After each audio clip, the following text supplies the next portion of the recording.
Okay, so I am going to start today in a place that maybe you don't expect. So last time we left off with Mary Smith and us trying to figure out if we think she was blood atoned, right? Like so heavy. And actually, maybe I'll say this first. So I ended up hearing back from Brian Buchanan, and they did end up recording an episode about the Robinson family. It has not yet been posted, but I'm really, really excited for us to be able to listen to that and find out some answers. So I'm really excited about that, but I don't have any answers yet. But that's where we left off, and we decided that today we would pick up with the Robinson family leaving Nauvoo, and we're about to get there, but I want to start somewhere else really fast. Yeah.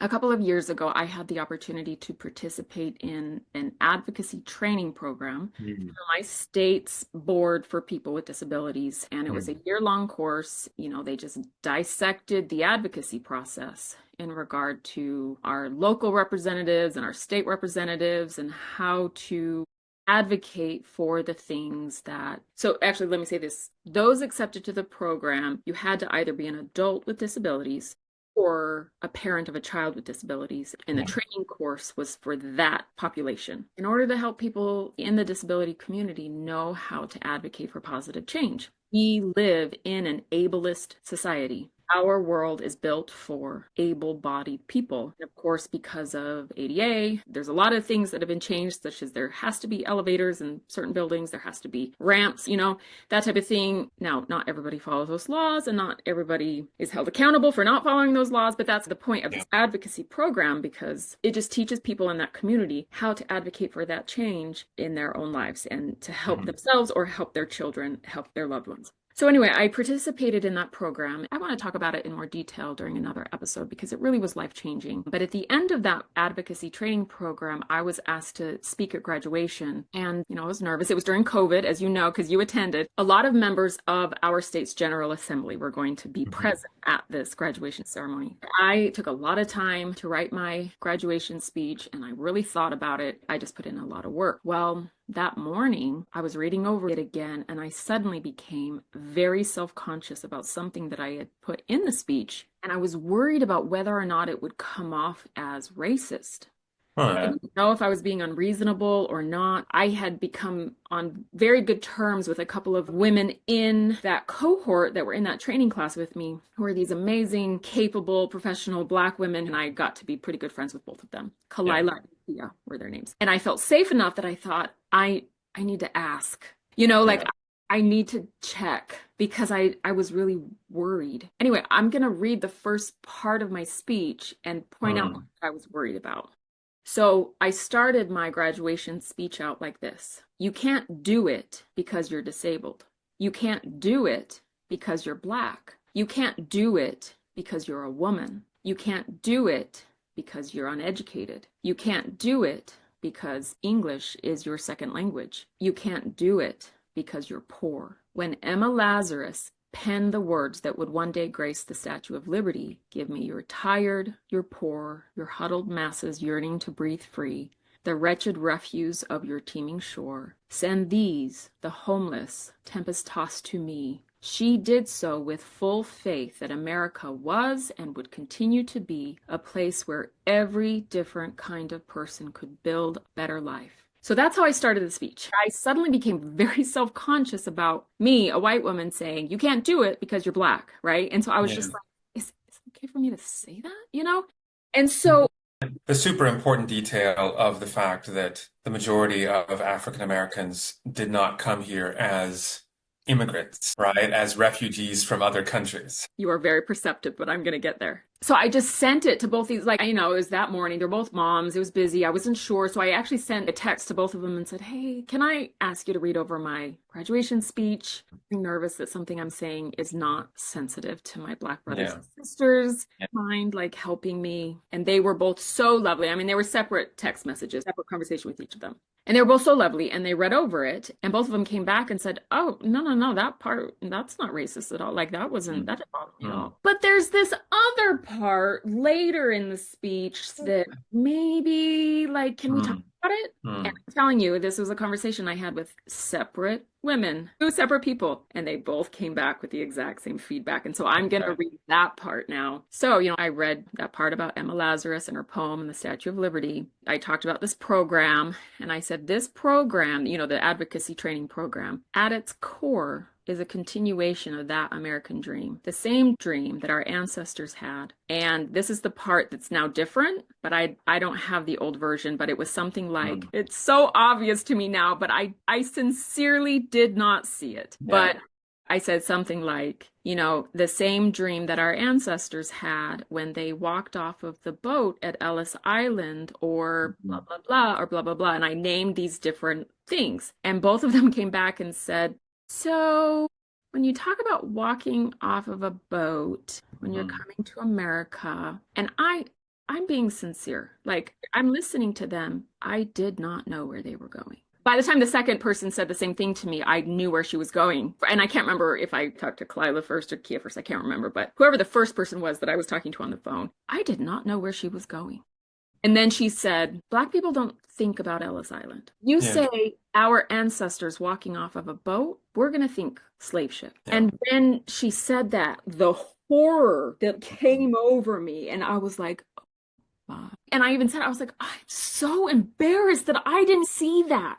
I am so sorry. And I think it was my friend Kia that I talked to first. She like stopped me really abruptly and she said, you Yeah. don't have to apologize to me. But listen, I love that you're open to this conversation Sure. and you're open Yeah. to me Yeah. talking to you about this. And she said, you're a product of your environment, just like I am. But the point Mm. is that now that you see this, and she's like, you were open enough to ask about that other thing that Yeah. wasn't racist at all. But now that you see this, as a Black woman, all I'm asking is that you continue to look for these things as you move Yeah. forward. Yeah. Hmm. And you be open to maybe that you don't see things or you're wrong about certain things Hmm. because of, white privilege. The thing is, I don't even think she said the word white privilege to me. And then she said, and something that really helps, and especially Black sisterhood, something that really helps us is when our white sister allies speak up in their white sisterhood Yeah. and educate people that we can't reach. Yeah. And I ended up having, like, by the time Kalila called me, like 20 minutes later,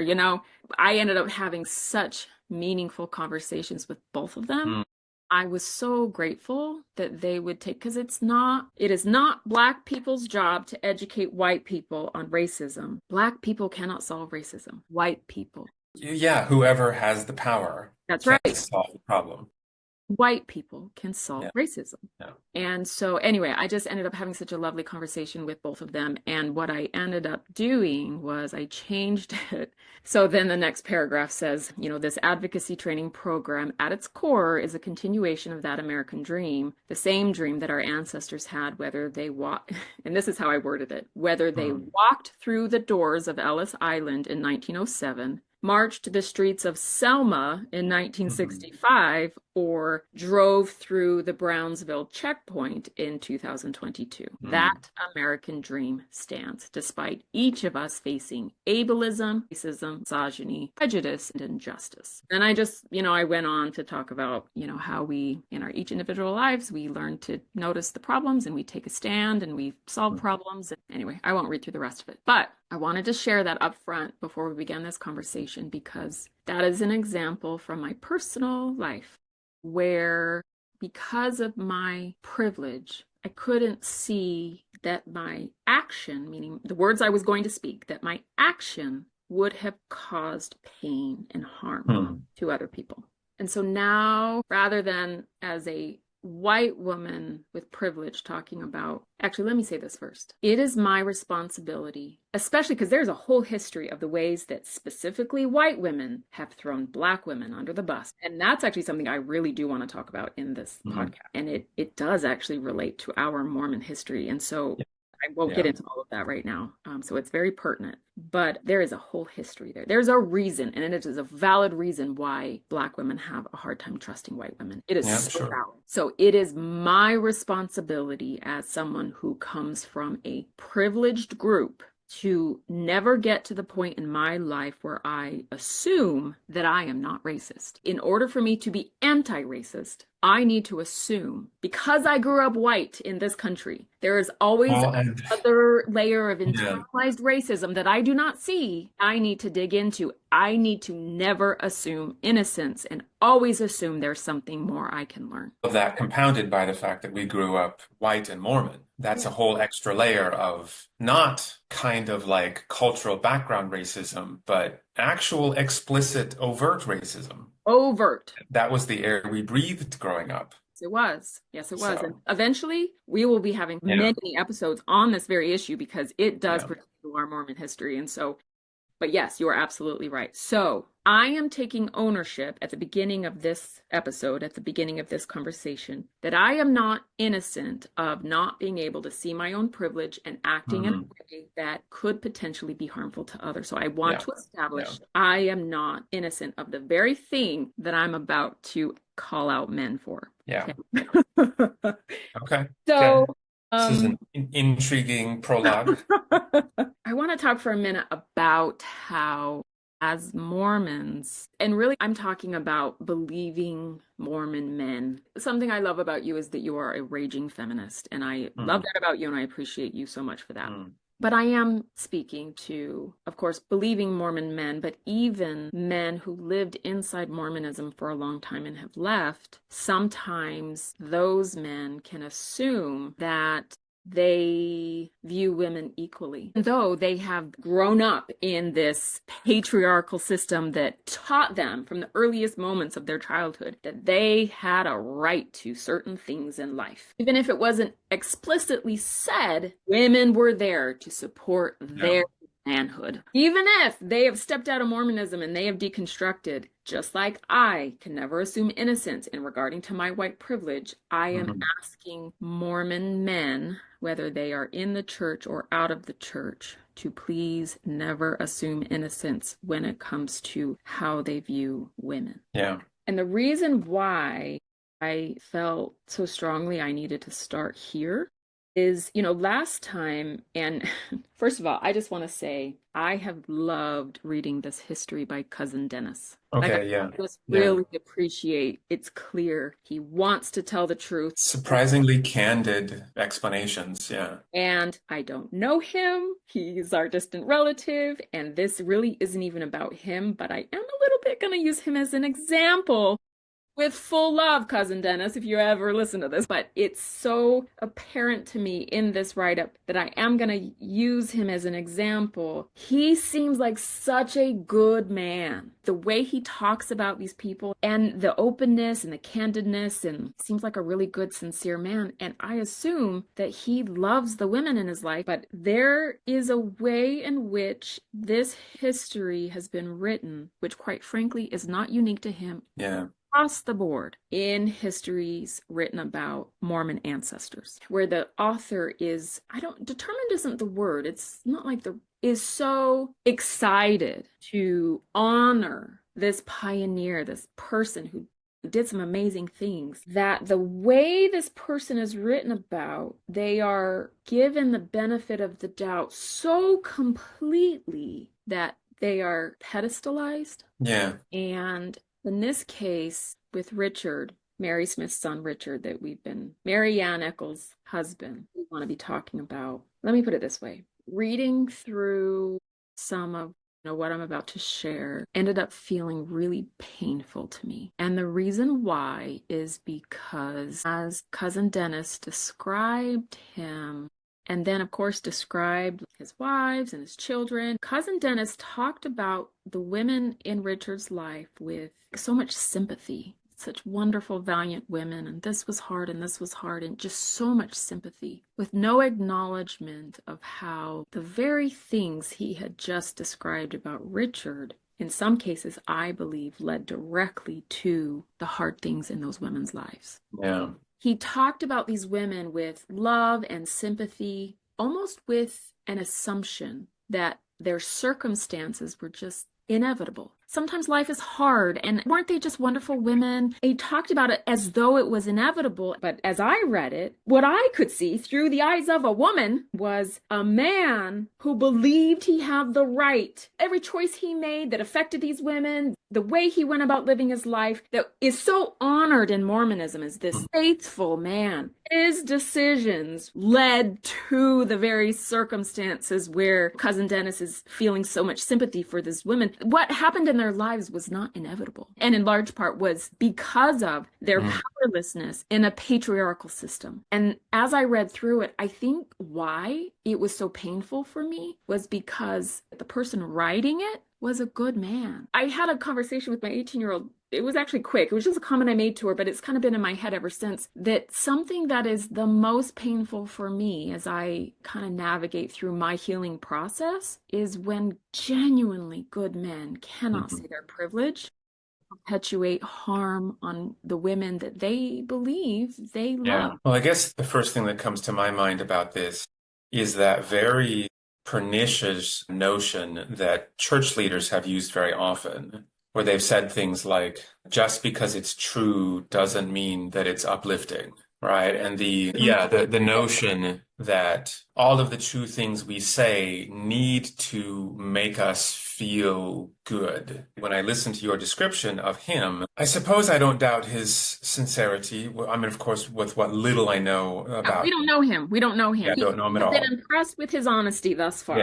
But it feels like the desire to honor the family reputation and the desire to sow sympathy for these women is a kind of shirking of one's responsibility to be outraged at what actually happened. Exactly. And that feels self-serving in a very kind of petty and almost cringing way, like you're cringing away from facing the real experiences that these people had. And that's not noble. That's not courageous. So sure, it might be sympathy, but it's sympathy at the cost of real courage and a real willingness to face and speak the truth. The appropriate response to learning about these women's circumstances should be outrage. Outrage, yeah. But the way it's approached, it's as though their circumstances were inevitable, just Yeah. like assumption Yeah. that, it's just life is hard sometimes. Well, And then offered sympathy. They don't need sympathy. They need an advocate. They need outrage. They need somebody to step in and say, no, no, no, no, no, this is not okay. And you are robbing these women of their autonomy. Yeah. It was hundreds of years ago, but that's what those women needed, not sympathy. And this makes a lot of sense, again, if we consider the Mormon upbringing, where, contrary to the Mormon claim that we're responsible for our own sins and not for the transgressions of our forebears, this rule doesn't apply to women, because Mormons certainly believe very strongly the Christian notion that women are in the position they are because of Eve. So Mormons will never say that they believe that. Right. Because in Mormon theology, and this is for people that aren't Mormon, believe that Eve made the choice to partake of the fruit as an act of faith because we had to be in a fallen world in order to prove ourselves to God. Eve is honored in words. Eve is honored for that in Mormonism, and that is what I would hear words taught in Mormonism. All of the misogyny that has existed in Christianity from the very beginning is still present in Mormonism. So they can say all they want, but they don't believe that. They've rewritten the theology, but that doesn't mean that they approach women in their communities any differently. And certainly plenty of times, they don't say that women are in their position because of Eve's sin. They say women are in this position because this is God's plan. Exactly. And the result is the same. The same thing. And so we can see that underlying foundation to Cousin Dennis's sympathy, that this was not something that could or should have been prevented, and, vicariously not something we need to worry about preventing today. But this is just simply the way it was. These women were long suffering, and they're noble for it. And they will receive their eternal salvation because of it. Yeah. So that's where I wanted to start. Again, I have really positive feelings about Cousin Dennis. This is not really even about him. Sure. But it's so important. Like, I felt pain as I read his words. What I saw was not a noble, honorable man. What I saw was a man who was, yes, a product of his upbringing, a product of his environment, but who was all too happy, used that power that was given to him, what he wanted out of life. There was zero consideration for the way that it Mhm. affected the women in his life. That's what I saw as I read through this, and it was painful. All right. Let's hear about him. I'm not innocent of privilege and not seeing my privilege. That's why I wanted to start where I started. I hope that doesn't sound like I am calling men out in a way that is like, all men are bad. Yeah, it's not a critique from atop a pedestal. It's a critique from down in the Trenches. dirt, knowing that we're all in the same boat. We have to get ourselves out of this boat. And, when we talk about marginalized communities in that speech, when I listed all those various groups that, I'm marginalized at times because I'm a woman, but Black women are marginalized because they're Black and they're a woman. A disabled person who is also a woman and also Black is marginalized we're talking about, Multi-layer, yes, the multi-layered disadvantage. It's like the cross-sectionality. That's not the word. the intersectionality. Thank Yeah, you. It's the intersectionality of marginalization, that harm yeah, prejudice. compounding and compounding and It's not like one marginalized category plus another marginalized category. It's multiplied. Like, for example, and yeah, this is something that we say in the deaf-blind community because my daughter is deaf-blind. It's not deaf plus blind. It is yeah. deaf times Times blind. blind. Yeah, It makes it exponentially harder. And yeah. the same principle applies to marginalized groups. Like, the Mhm. more marginalized groups you fall within, it compounds it exponentially on an addition. And if we are going to be good citizens of the world, we have to make decisions that benefit mankind, not that benefit just our family or just Mhm. us. That's how we move forward as Yeah. a nation. So, or as, a civilization, as a species. Well, and as a civilization, our willingness to talk instead of fight is the basis of civilization. And if we're not willing to empathize with those who appear quite different than us, then our civilization has no foundation. And when we were talking the other day about like Frankenstein, and it was the beginning of this conversation about Richard Smith Robinson, about like othering people. Yeah, That's why we can't look at Richard and be like, oh, he was all bad, because yeah, yeah, he wasn't. yeah. But if we say that people who do evil things are just evil, we are removing accountability from Yeah. us. We're making them monsters that we don't have to consider. Exactly. We can just reject. And then it doesn't occur to us that we could ever do something like that. Yeah, Like if we exactly. take on an identity of righteousness, I'm righteous. I'm a Yeah, Christian. I've been saved. Whatever it is, whatever group that people fall into, I'm a good I'm person. among the good people. Whatever you do, you assume that it's Yeah, good. it's base tribalism, and it's the foundation for like every war in human history. Exactly. Yeah, And we perpetuate the harm that sometimes we cannot see because we are so sure of our goodness. We yeah, cannot see the ways that we harm other people. And that's why we have to assume. That's why I can never assume innocence when it comes to racism. And that's why I'm asking all good men, please don't assume innocence when it comes to misogyny. yeah, Culture and in a society, especially if you're a Mormon man or yeah, came from Mormonism, it's like a patriarchy within a patriarchy. yeah. Hmm. Okay, now we can jump in. Thank you for listening to all of that. So we left off discussing about Mary. So I'm going to read a little bit about Richard as a teenager as he kind of processes. And again, I think Cousin Dennis does a great job of explaining all of this, and he's a beautiful writer. So this is what Cousin Dennis says. Richard Smith Robinson was only 13 when Joseph and Hiram were murdered, 14 when his mother died. Richard was the oldest child, and he knew the hard truth. In his heart and in his hurt, he knew. For a difficult period, he nursed and nurtured his younger brothers and sisters and did not speak of razors. It appeared Mary's husband Edward and eldest son Richard closed ranks around this singular tragedy to shield younger children from the sorrows and prevailing stigmas surrounding suicide. The children didn't know, nor did they need to. At a particularly difficult time, it was the kindest gesture a loving father and elder brother could offer those in need of protection. It cannot have been easy, but they didn't need to hide their grief,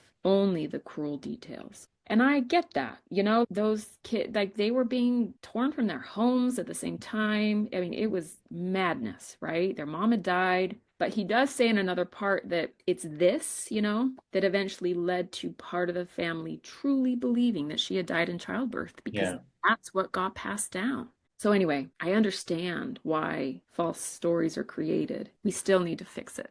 Yeah. We still need to Yeah. fix it. So then he goes on and says, in our self-perceived enlightened age, we speak of Victorian attitudes to signify outward appearances of propriety and restraint, antiquated views regarding sexuality and morality, a thin-lipped silence suppressing shameful stigmas of that bygone time. We sometimes overlook the fact that Victorianism was the prevailing philosophy for Edward and his contemporaries. Queen Victoria was the British monarch during the majority of his life, and he was British. So that cultural thing would have been so strong in him. It was customary to keep quiet, even though ultimately unspoken topics and moral strictures regarding hushed subjects like rape and suicide may have tragically impacted this family. Again, I really appreciate Dennis's perspective. I 100% agree. We still need to fix it. Okay, every era and every life experience their own stresses, pains, and suffering. But then, as now, few events are as tragic as a loved one's suicide. We do not know how long Mary had lived in a, quote, state of mental aberration, unquote. It could have been months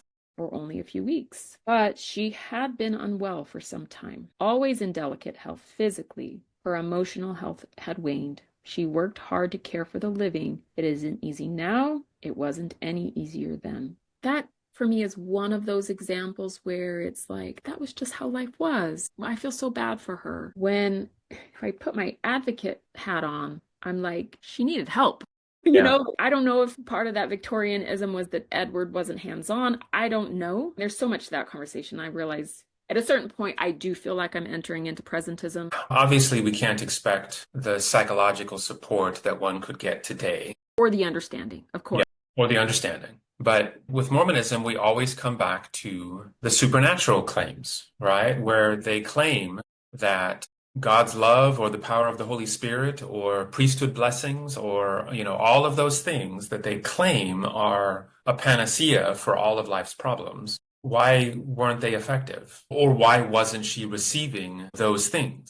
I know how to answer that with my Mormon brain, and so I'm going to. Yeah. And I'm realizing the harm of this piece of theology. Mm-hmm. The Mormon answer to that is we need to experience opposition in all things, and that's how we learn and grow. Mm-hmm. Jesus suffered for all of our sins. If we are going to be like Jesus and become better people, suffering it has to be part of our life experiences. We would be robbed of learning and growing. Mm-hmm. And this is the part that for the first time I'm realizing how harmful it is. Heavenly Father has a plan for all of us. Yeah. When we come to earth and I'm speaking as a Mormon woman right now, he has a plan. And so we need to trust the plan that he has created for us. And it is what we need to learn and grow so that we can someday be like him. Yeah, right. So getting raped in a cornfield is part of God's plan and it's education for her. That's where we're supposed to go with this. And I just got angry when you said that. And I can see now how that idea, that teaching, that doctrine kept me in my place within Mormonism. Any unhappiness I was experiencing in my circumstances, well, this is God's plan for me. Yeah. And so I just need to dig in and figure out what he needs me to learn.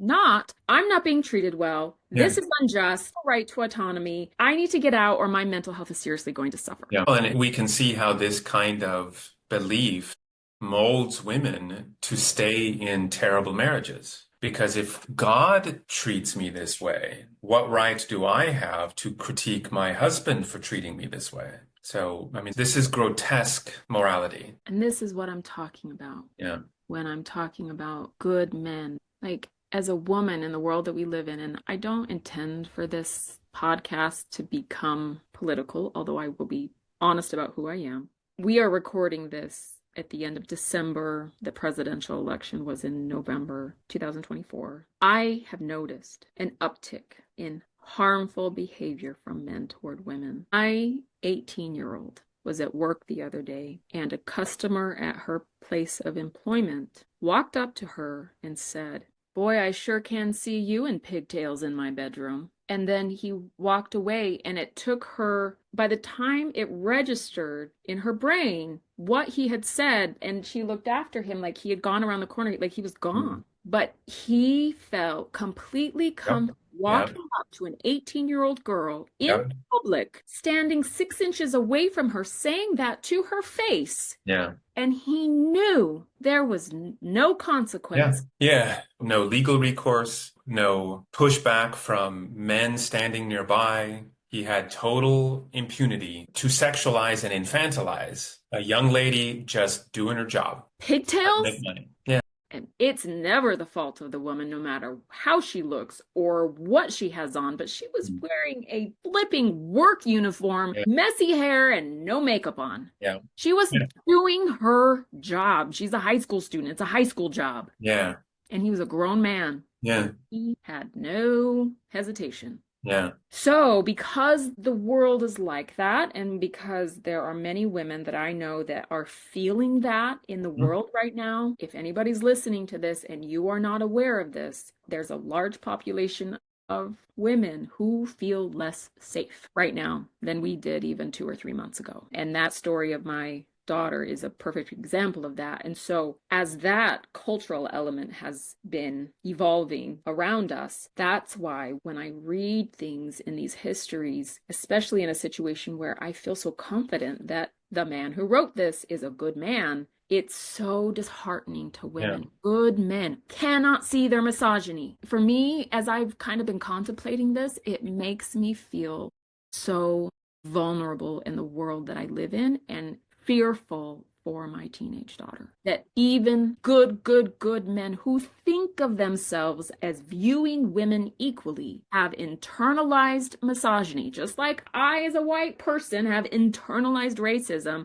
I can never assume that Yeah. I don't have a layer of racism because I was raised in a racist country, in a racist religion, and I worked so hard in my life to unpack that because deep inside I never felt that way. But Mhm. even though I know confidently I never felt that way toward Black people, that story about, Yeah. those 2 women in that program with me is a perfect example of how my white privilege prevents me from seeing Mhm. the harm, seeing my internalized racism. Sometimes it's the blindness that Yeah. is most damaging. And so when good men are blind to the ways in which the way they operate in the world harms women, as women, when we are so sexualized, so much violence against women in the world that we live in today, Yeah. so much violence. It is so disheartening. Can't see their internalized misogyny. They are blind to the ways in which they are perpetuating harm because they're good. They are genuinely good people.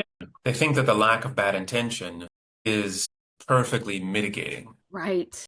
And, of course, intention is always an important aspect of making any sort of ethical assessment of our actions. And lack of intention does mitigate something, but especially in the modern world where women are just expressing like, hey, you got to stop doing this. If a man can't intentionally start looking for where he's doing things unintentionally, then what hope is there? There's no chance then of improvement. Yeah. So yeah, I mean, this really has felt heavy in my Yeah. heart because of, stories like that with my daughter and just because of the dynamic in the world today. And so it's especially like I'm reading through this, especially everything that we know about Marianne and that she was institutionalized after all the trauma she experienced. She was married to him when she was 15. And then to read his cousin Dennis is like, as we get into this, like he really does pedestalize Richard, like honors him, like he's such an amazing guy. And anyway, it's heavy. Yeah. Okay, so I don't want to get stuck here for too long. So it sounds like the father and oldest son did a fairly Herculean task of keeping the family together Mom and, died, but and keeping the younger kids sheltered a bit from the real horror of yeah, what happened. yeah, They're doing all of this against the backdrop of the Mormon church collapsing in Nauvoo. exactly. Okay. So that's what's going on. But something important for us to know about Mary is so Mary gave birth to her son, Joseph Robinson, in September of 1844. She took her own life in September of 1845.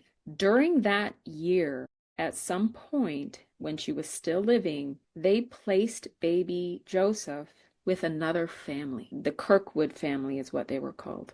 And cousin Dennis says it's kind of understood in the family that that happened because of Mary's mental health. They wouldn't have said Yeah. mental health, but they, she was not doing well and it was obvious, like literally could not care for this child. Yeah. So at some point that baby was placed. Now I don't want to spend too much time here because we went over it last time, but in regard to what, if she had been raped, if Mhm. her husband had come to her and wanted another wife, whatever led to it. And I mean, she is 7 months pregnant when Joseph Smith is murdered. There's so much there leading to Mhm. it. And then if she and this is me just speaking from somebody who has experienced postpartum depression, if that was part of it. But whatever happened, that baby was placed with another family. It's unclear whether or not that was intended. Like, there's an assumption. We don't think that was intended to be permanent, but little baby Joseph, he was placed with this other family to be cared for. And then he ended up passing away when he was 2. Okay.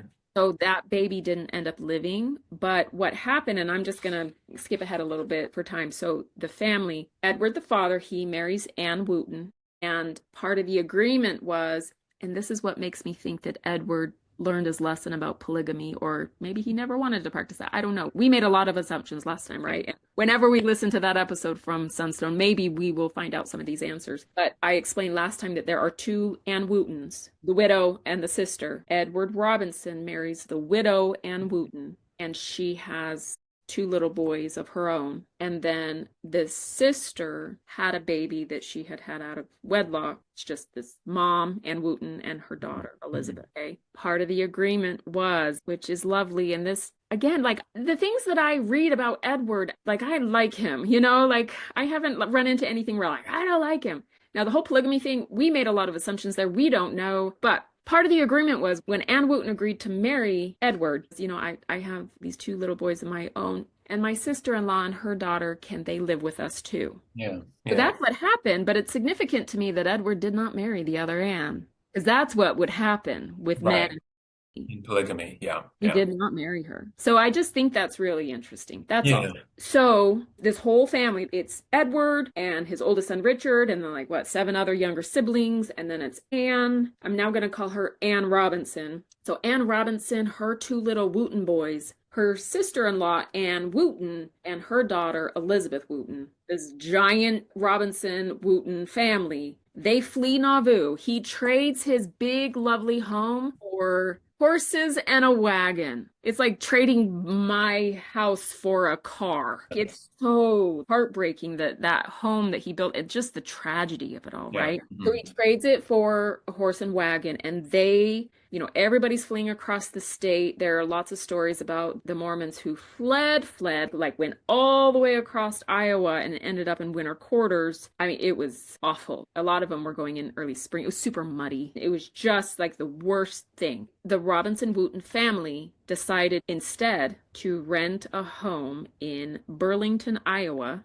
And they lived in Burlington, Iowa for the next like 3 years. They Okay. did not go right away. They lived there because Edward did not want to take his family across. Like, he believed in Mormonism. He was going to follow Brigham Young. He's friends with Brigham Young. He's friends with John Yeah. Taylor. But he did not feel good about taking his family without being prepared. Again, I like that about him. So if they were in Iowa for 3 years, then he must have been working. He must have been earning money. Yep. So let me get to that part because he describes it very specifically. But I just wanted to finish off the conversation about little baby Joseph. So in that time, they flee. They don't go west with everybody else. They go to Burlington, Iowa, and rent a place there, and the family works. And this little baby Joseph that was living with the Kirkwood family, it's really fuzzy, but whatever happens, that little baby, he ended up getting sick and he died. And so that was another layer to the tragedy, that this new baby brother that they had, that they all loved, probably temporarily just needed to be cared for by this other woman and this other family, and she was Mhm. really helping them out. And then that little guy, I mean, the chaos in Nauvoo and how Oh, to find him again and all the things, and then the poor little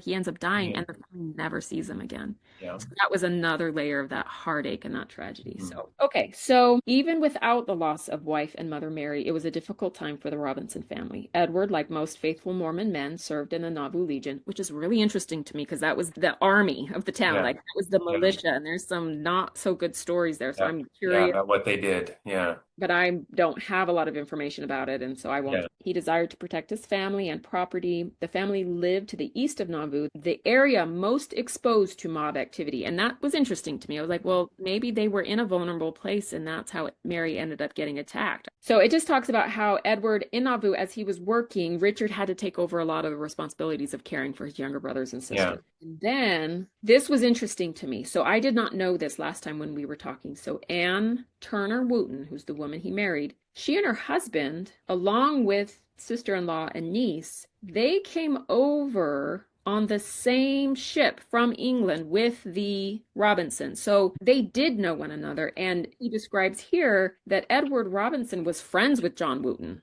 They had become friends, and they all got stuck in St. Louis over the winter. And it Hmm. was a different family who stayed with them. This Wooten family also found a place Yeah. in St. Louis. So they'd kind of been through some things together and had become friends. So it just filled in some of the gaps of how long they had Yeah. known him. There seems like there would be some natural sympathy there, two people Exactly. who could relate to each other's recent struggles. Exactly. It makes sense. Like it's a match that makes sense. Okay. This is what Dennis says. The marriage took place about Christmas time in December 1845, and Edward welcomed 5 additional members into the Robinson family. Hmm. Anne Turner Wooten and her 2 sons, along with John's sister, also named Anne Wooten, and her daughter Elizabeth. And so now let me clarify this Elizabeth, that's this young child at the time, is Richard's future first wife. Uh-huh. So when I talked about Marianne and the older wife, Elizabeth, this is her. So Okay. I'm just telling you that up front. So as I mention her, you can track her because this is who Richard marries. This is his first wife.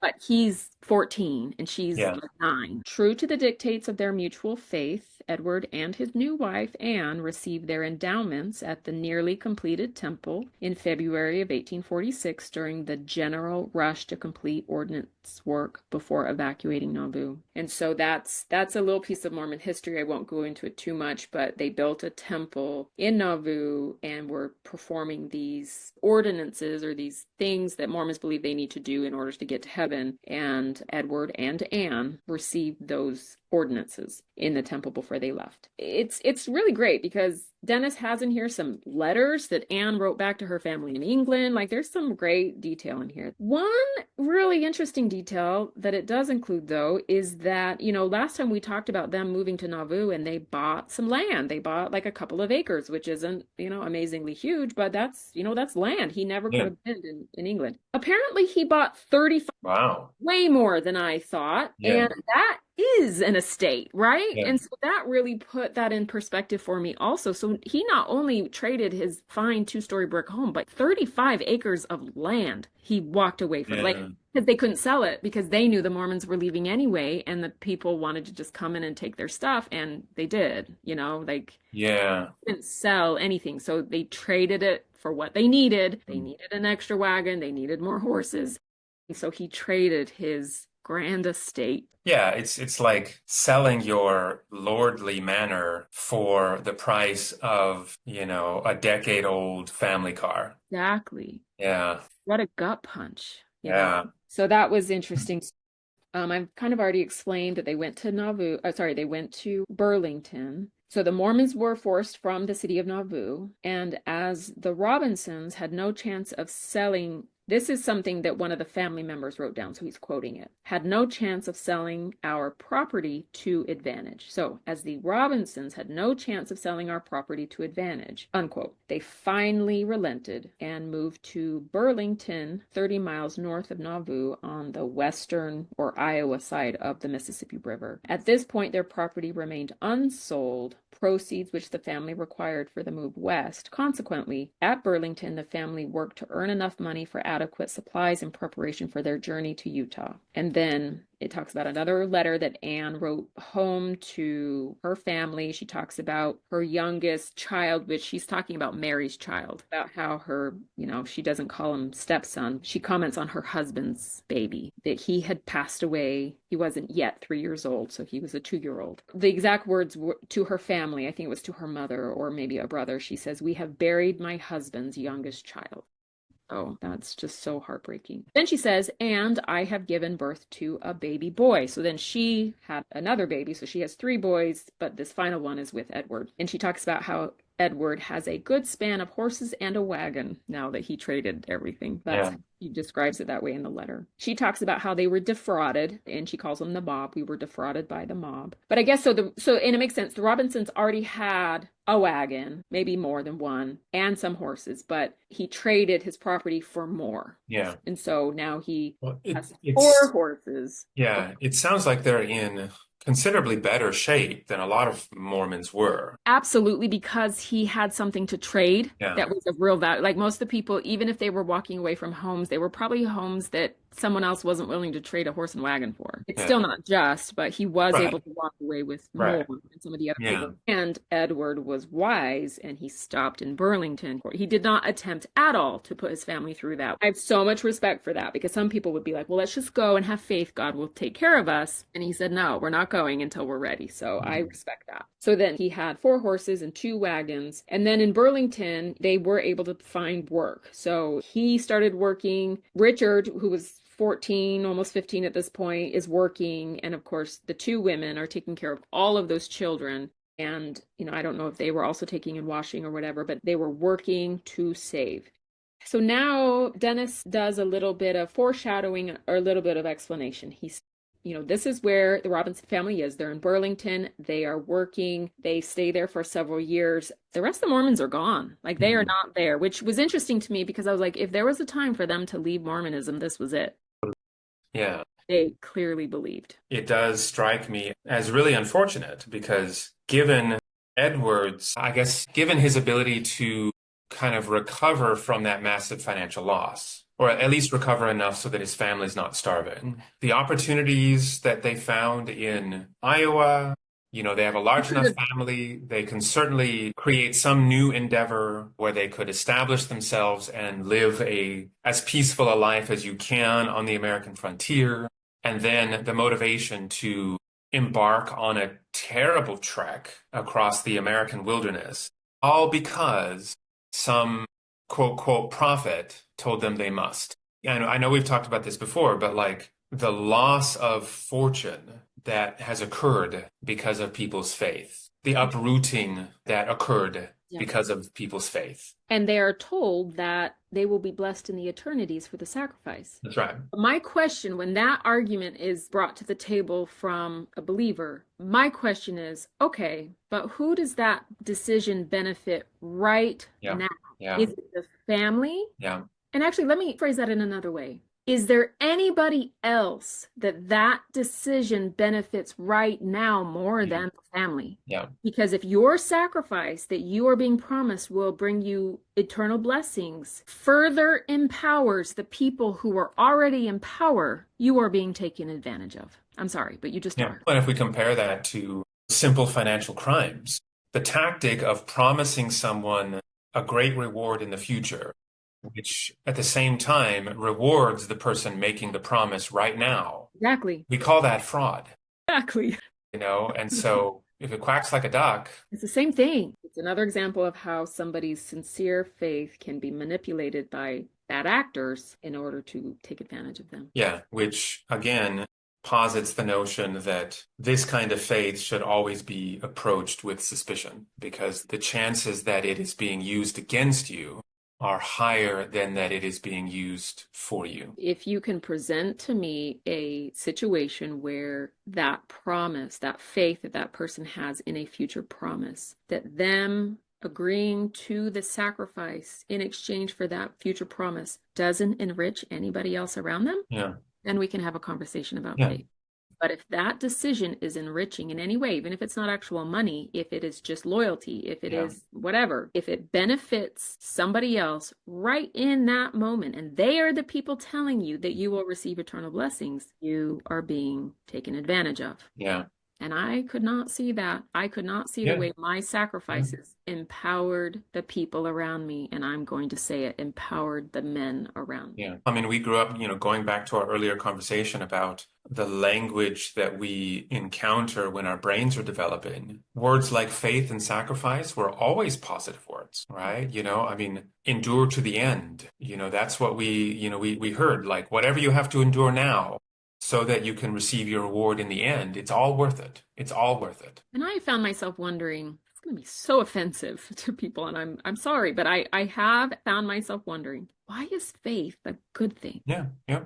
And somebody might say, well, faith in something you cannot see. Why is that a good thing? And they might say, Yeah. well, you see gravity. And my response is, yes, you Mhm. can. You can see Yeah. the evidence of gravity. Yeah. Absolutely. You Yeah. can't see air. Yeah. Yes, you can. You can Yeah. see the evidence of air. Even if you can't see it, Yeah. you see the evidence of it clearly right in front of you. Well, and this is the language game that the religious so often play, using words like see. It's like, well, you can't see love. It's like, yeah, but you can detect it. And though The you can, evidence is perceivable, yes, right? And I remember at a very young age hearing church members and including our parents talk about if anybody asks the question like, well, how do you know that God is real? Or how do you know that your church is true? And they would say things like, well, you can't explain to me how you know you love your wife. As a little kid, I remember thinking like, oh yeah, yeah, that's true. They can't explain that. And now as an adult, I'm like,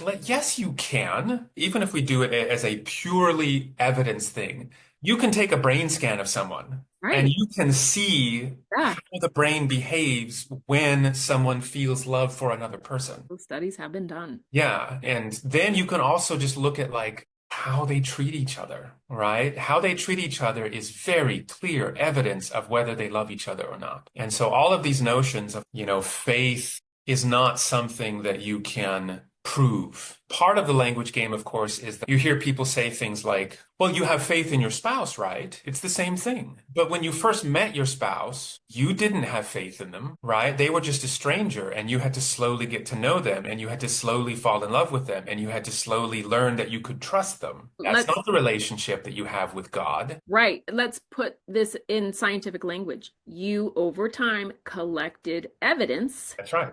they were a person who was worthy of your time and love and Yeah. devotion, Yeah. vice versa. There's evidence of that. And this gets into semantics, but the technical definition of faith, or the way that they are talking about faith, that isn't actually faith. You have evidence. Yeah, It's that's right. not faith in something you cannot see or that Yeah. you don't have evidence of. No, no, no. You have evidence that that Yeah. person is worth trusting. I think it's a conscious equivocation with the words faith and confidence, that believers use those two words intentionally interchangeably, because by doing so, they obfuscate the difference between them. It muddies the water.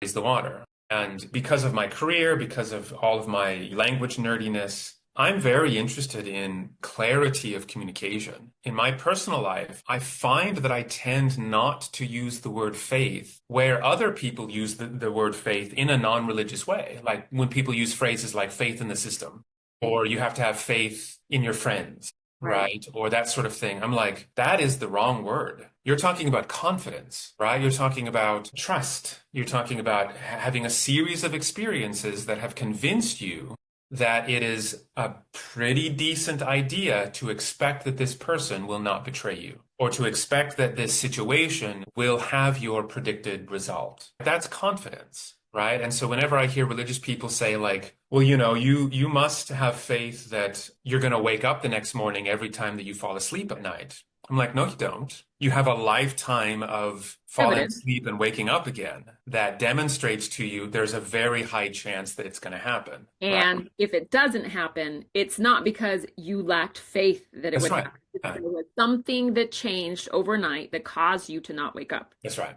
Heart attack or whatever. Those human experiences, of course, do Yeah, happen. but that's Lots of not other people faith. Faith has nothing to do has with nothing to do whether with it. or not it happens. So yeah, I totally agree with you. So he had enough faith Yeah, to follow Brigham Young, but right now they're in Burlington and they yeah. do eventually follow Brigham Young. This is the moment if they were going to leave Mormonism to Is there any indication of how rough their life was in Burlington? There's not a ton of Okay. detail. We don't know if it was harder in Burlington than it would be in Utah. We don't know if they were settling and things were going well, and then Edward said, not good enough, we got to move on. And we don't know because Mormons did not have a good reputation in the Yeah. area. Were they treated poorly? Those are details we don't really know. But Cousin Dennis gives a little bit of foreshadowing. He's talking now about 1848, and he says, far to the west, on January 1848, gold was discovered at Coloma, California. Talks about the news spreading quickly in Salt Lake City during that time, all of the stories about the cricket infestations, which I won't go into that. People can look it up if they want to, but Yeah, it's a lot of Mormon crops mythology. were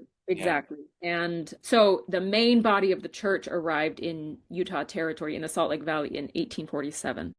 Brigham Young and everybody with him arrived there. But at this point, the Robinsons are still in Burlington, Iowa. They were not with that first group. We can assume that they uprooted again, took their 2 wagons and 4 horses and all their worldly possessions, Exactly. And headed out across the American plains.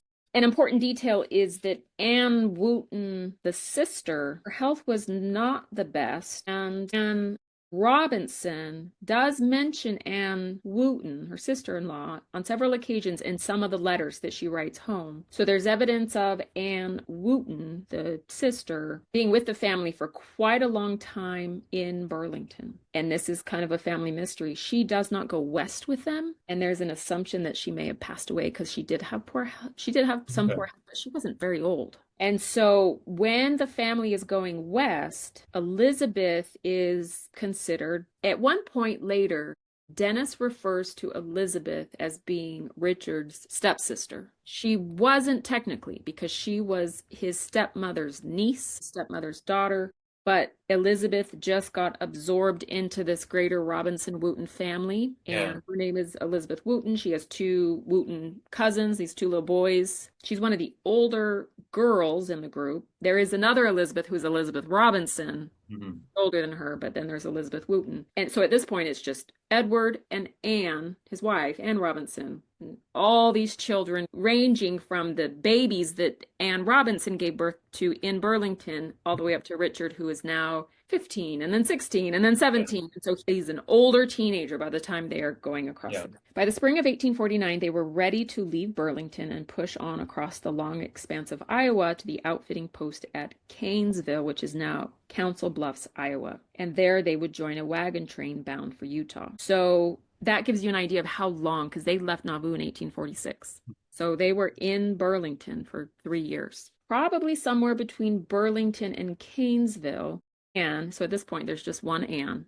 Anne delivered Edward's last child, the baby boy named Alfred Robinson. So the family ends up crossing the plains in the Ezra T. Company. And yes, this is Prophet Ezra Taft Benson's great-grandfather. In that group, and this is kind of the first record where descendants are kind of like, wait, what happened to Anne Wooten? What happened to Elizabeth's mother? Yeah. There's no death record. They don't know where she's buried. They don't know if she just stayed in Burlington. It's a mystery, but why would Elizabeth go with them? Yeah, it makes no sense that her daughter would not stay with her. And her sister-in-law, her brother's former wife, who's now married to this Robinson family, is literally the only family she has.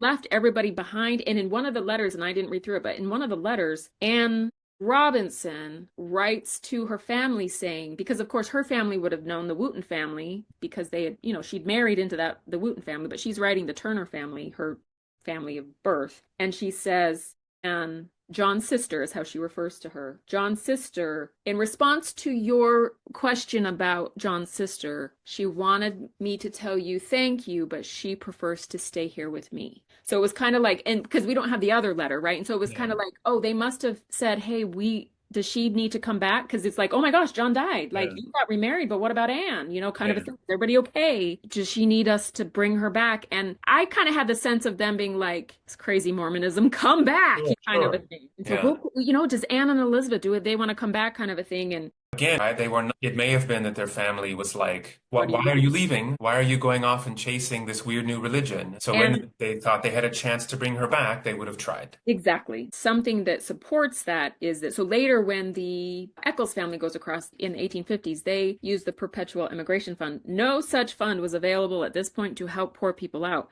Yeah. People that uprooted and brought their entire family had the money to do it. And Yeah. so that does support what you just said, that it sounds like whether it's the Turner family that Anne, the wife, came from, or the Wooten family, John and Anne were very close. And there was somewhere else where it talked about Anne Turner when she married John Wooten, his twin sister, and there was some question about whether or not she had been raped, but she has this baby. Yeah. John Wooten communicates to his new wife, I will be taking care of my sister. I Okay. hope it's okay that she's coming along. Because back then, I mean, it's Yeah. not the same kind of that today would be like, oh, that's so enmeshed, But back then, Yeah. Yeah. she Families. Anne Wooten literally wouldn't have any way to support herself and her Yeah. child. Her Yeah. twin brother is like, she's coming, like I can't Yeah. move Yeah. forward. So Yeah. I mean, there's plenty of stories from the past about how when people got married, it was families marrying families. exactly. And So, yeah. that can sometimes be problematic. At the same time, there is something really lovely about that too. Well, So it sure. depends upon And how healthy the family is. it illustrates, our very modern notions of like American individualism, right? Where, yeah, 100 years ago, the idea it's like, I don't care what my parents think, I'm marrying who I want to marry. That was viewed very differently than it would be today. Absolutely. So the family goes across the plains, and it talked about how in that they can tell from Anne Robinson's letters that she even writes to her family later in Utah. She mentions several times how they kept hearing about gold, how gold had been Yeah. discovered in California. And, this is 1849 at this point. This is the Mhm. 49ers. The Mhm. gold rush had begun. Mhm. And so we know that was, he says, we can assume that was a topic of conversation because it was enough in her brain later that she was writing home about how this was happening. Mhm. So anyway, the family, the Robinsons, they go across in the Benson, the Ezra T. Benson company with their two wagons and their horses and all of their things that they had saved all those years. And they arrive in Utah. When they were entering the Salt Lake Valley, their old friend John Taylor was like literally leaving. Like the companies just kind of saw each other and waved and, oh my gosh, how are you? Kind of a thing. So it Mhm. says old friend John Taylor had recently been called to head a mission to France and Germany. And, Cousin Dennis talks about how there's no coincidences and God must have arranged this, but he basically says 2 weeks after the conference announced that Taylor was leaving, that's when the family was entering and they ran into each other. And John Taylor invited them to go and stay on his, because you go into the valley and you figure out where to go. Like Yeah. you don't have a home, you don't have and in some cases, Brigham Young was assigning people to go other places, but that didn't start happening in a really heavy way until the 1850s. This is still, everybody's just settling in Salt Lake at this point, Yeah. basically. And so John Taylor says to his own old friend Edward Robinson, my property is right there. Pull your wagons up and stay on Mhm. my property as long as you need to Mhm. until what your next step is, kind of a thing. So they live on John Taylor's farm when they arrive. So it talks about how there is a census in Salt Lake City it's the 1850 census that, Utah, I mean, it was just well, technically it wasn't even a territory yet. Yeah. And I'm fuzzy to look that up. I don't know when, because when Brigham Young got there, it was still part of Mexico. Pretty quickly changed to be part of America, but it was just a territory. I'm fuzzy about when that happened, but there was a census in 1850 that wasn't actually completed until 1851, but this is what it says, that Edward is listed as a farmer and he had $500 in accumulated wealth. So at that time, 500 is probably a lot of money, but I just thought that was interesting. And then it lists everybody that's living with him, and Dennis explains how, according to like the rules, if you had a family member that lived with you but wasn't there at the time, you were supposed to still include them. Okay. And so even if they were gone, like temporarily working somewhere else, but was coming back, kind of a thing, you were still supposed to include them. And Dennis explains that that is why Richard, who at that time was 20 years old in 1850, that is why Richard is included with the family, but we know with certainty that Richard wasn't actually there. Because, let me see if he explains it. If I don't find it real quick, I'll just explain it. Well, I'll just finish my sentence and then I do want to share some of this here. Richard was not there because, like, 1 week after the family got to Salt Lake City, he joined a wagon train heading to California. He, as a 20-year-old kid, spent Mhm. the next 3 years in California as a gold rusher, as a Right. 49. I'm going to get to that in just a minute, but I'm going to explain something about Edward here. So, 28 January 1850, the very first General Assembly of the State of Deseret, is what they were calling it, decreed that they had been calling, so there's the Salt Lake Valley, and this is for people that aren't familiar with Utah. There's the Salt Lake Valley, where modern day Salt Lake City is, and then just south of there, there's another valley, and they are literal valleys in the mountain ranges. So there's the Salt Lake Valley in, within, that's inside or in between, that's what I'm looking for, in between two mountain ranges. But then as you go south, there's another valley, and they were calling it Utah Valley, but the General Assembly, and it's important, I want to explain this. So we call it Utah. It's been Utah for a lot of years. They didn't call it Utah back then. They were calling it Deseret. They were naming their own place. They called Yeah. it Deseret, but the Ute Indians were there. Mhm. They called this valley south of Salt Lake Valley, Utah Valley, after the Ute Native American, the Right. Ute, and decided to call the county Utah County. So that was named before, I don't know how many years later, the federal government said, no, we're not calling it Deseret, we're calling it Yeah. Utah, and made them, take that name. But the Mormons actually named that valley Utah Valley Yeah. before the state ever got the name of Utah. So that's just an interesting little fact. Anyway, they designated Provo as the county seat. A road eight, this is in quotation. So a road 8 rods wide was to be constructed from Ogden, which is north of modern day Salt Lake City, from Ogden on the north past the Temple Block in Salt Lake City, and then going all the way down into Provo. And this was the original state road, is what they called it, one of the very first roads they built, and nowadays it is State Street. And when we were growing up and we would visit our grandparents, they literally lived 2 blocks east of State Street. That is when it was established back then. So the road was not yet completed when Edward moved his family south to what they would later call American Fork, and American Fork is still a town in Utah. And when Mhm. I showed you that statue of Edward, that park, Robinson There it Park, is. in American Fork. So this is Yeah. when Edward makes it to the place that he lives for the rest of his life. In 1851, he purchased land and a one-room log house from another man who had already established it a couple years earlier, but was selling it. He purchased it for $25. Again, I didn't do the math, but it's just interesting that they still have the exact amount. And then the reason why this man was selling was because he was heading out to the gold field. So there were a lot Okay. of people Okay. heading that way. The family was much too large for only one room, but even as they added on to the existing dwelling, William, who was the baby that Brigham Young blessed, and at this point he's an older child. William recalled that even though they kept adding to the house and where his dad was trying to accommodate for everybody, William recalled that he and his brothers had to sleep out in the straw with a bit of shed over it, but Mhm. it wasn't bad. It made us tough. Okay. Okay, I want to skip ahead. So I didn't mark any of this because I didn't think it was okay.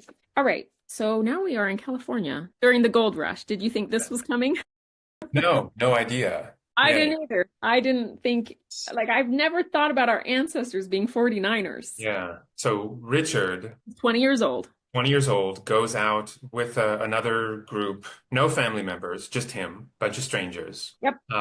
Up to this point, having no idea of how this operates, right? No mining experience, none. And so now he's going out there quite boldly. Yes, very Um, adventurous, right? Very yeah, brave, very bold. I'm sure with, dollar signs in his eyes, hoping to strike it big and do what? Come back as a rich man? Or do we have any idea what his intention was? Do we know if, like, he was still on good terms with the rest of the family? He was, I He think, was. and it might explain it here because I thought it was before and I didn't see it. So we might get to it here. But Cousin Dennis describes how there were conversations, and he says, I assume with Edward having lost everything and Richard was interested in going, and he's an adult, and Mhm. Edward's not going to stop him, but that he kind of talked about how potentially maybe there was an understanding that if Richard went to the gold fields and was able to discover gold, perhaps it could help replace what the family had lost.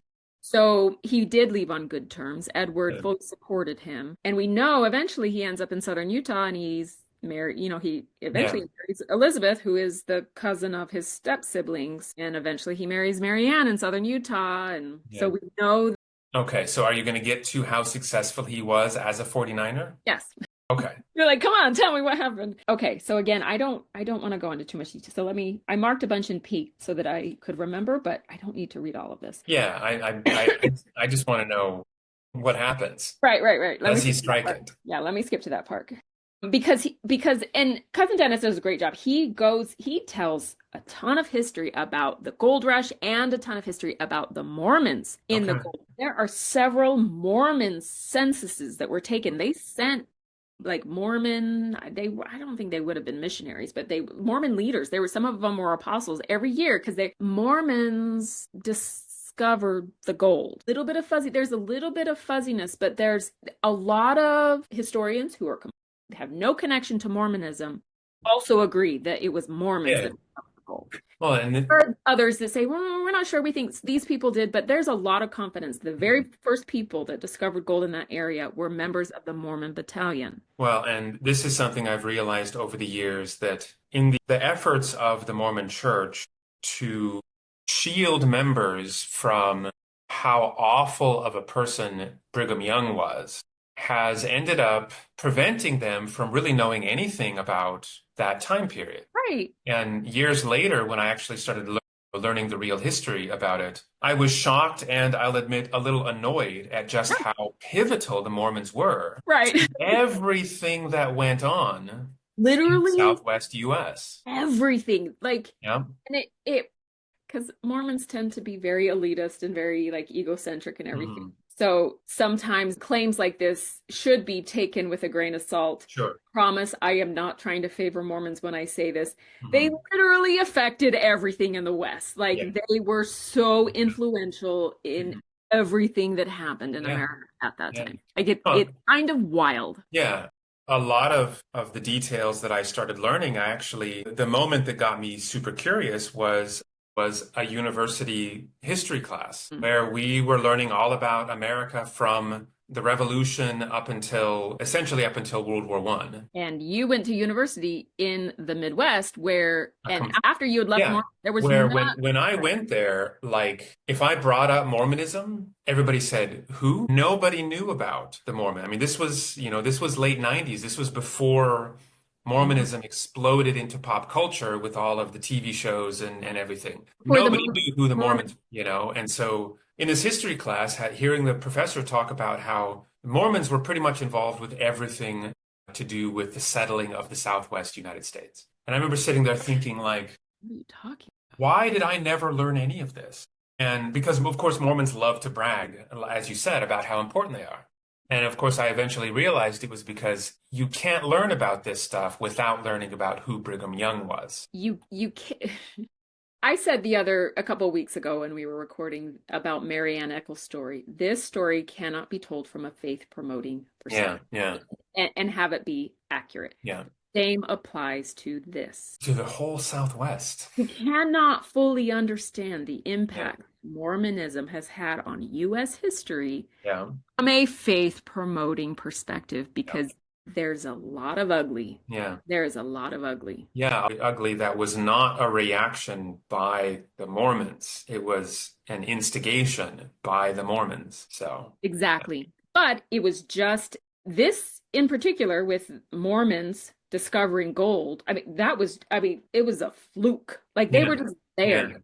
yeah, And oh my gosh, look at this. And that's a whole other story that I don't want to yeah. get into right now. But Cousin Dennis does go into a lot of detail about the history of the gold rush and the Mormons' involvement. And it's really fascinating. I'll just read this little thing. That fall of 1847, so this is still when the Robinsons are back in Burlington, James Marshall and a group of Mormon workers were constructing a sawmill for Mr. Sutter in the Sierra foothills when in the mill's trail race on the 24th of January, 1848, they discovered gold. And news spread first to Sutter's Fort at Sacramento, then Monterey, and Yerba Buena, which is, now called San Francisco. As gold fever settled over the hills and the surrounding world, the Sierra Nevada mountains would never again be the same.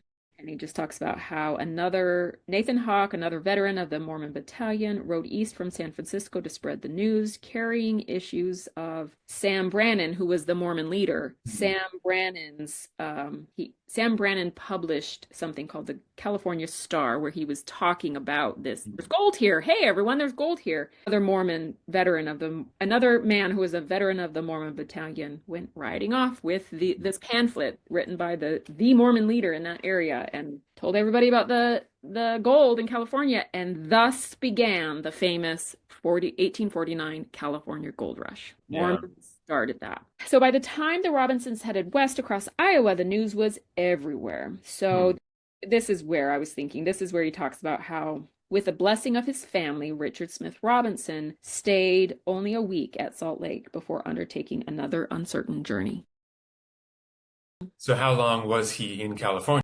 For 3 years. 3 years, okay. And let's see. It goes into detail, but something that's interesting that I do want to share before I skip to the end, because everything in between, there's not a lot of records other than there are censuses of Mormon leaders would go through and they would collect tithing from the miners. Yeah. And Richard Smith Robinson is listed on every single tithing document. Like, he paid it every single time.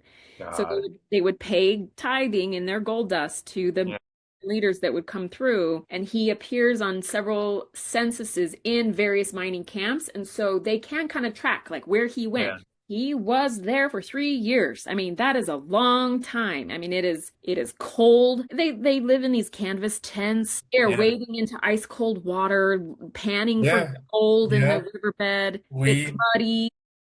We grew up near the Sierra Nevada mountains, so we can relate. Yep. And there weren't any women there except for prostitutes, or, there were Chinese women that they would use as laundresses and things like that. Lots of abuse and lots of discrimination and everything.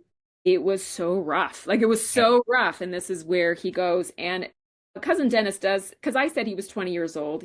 That was from the census that was taken. He actually, 3 weeks shy of his 19th birthday is when he joined this. I want to find the name of the wagon train. They were able to discover there were 3 wagon trains. So here it is. It is believed that Richard accompanied the Pomeroy Company leaving Salt Lake on November 3rd of 1849. So that, it gives us a very specific date. Those who were in that, this is not a Mormon company. This is a company that is headed to the gold rush, who happens to be in Salt Lake City. There were 3 different companies that went through around that time, but this company is the one that lines up closest to when Richard arrived in Salt Lake City. And so it's believed that this is the company that he joined, because there's no way he could have walked to the Sierra Nevada by him, or the gold rush by himself. Like, he would have of course. And you said they left Salt Lake in November. Yeah, in 1849. So they're essentially crossing the Mojave Desert, or maybe skirting north of the Mojave Desert in November. I want you to finish. Your brain is going exactly where it should, and it's leading to an answer,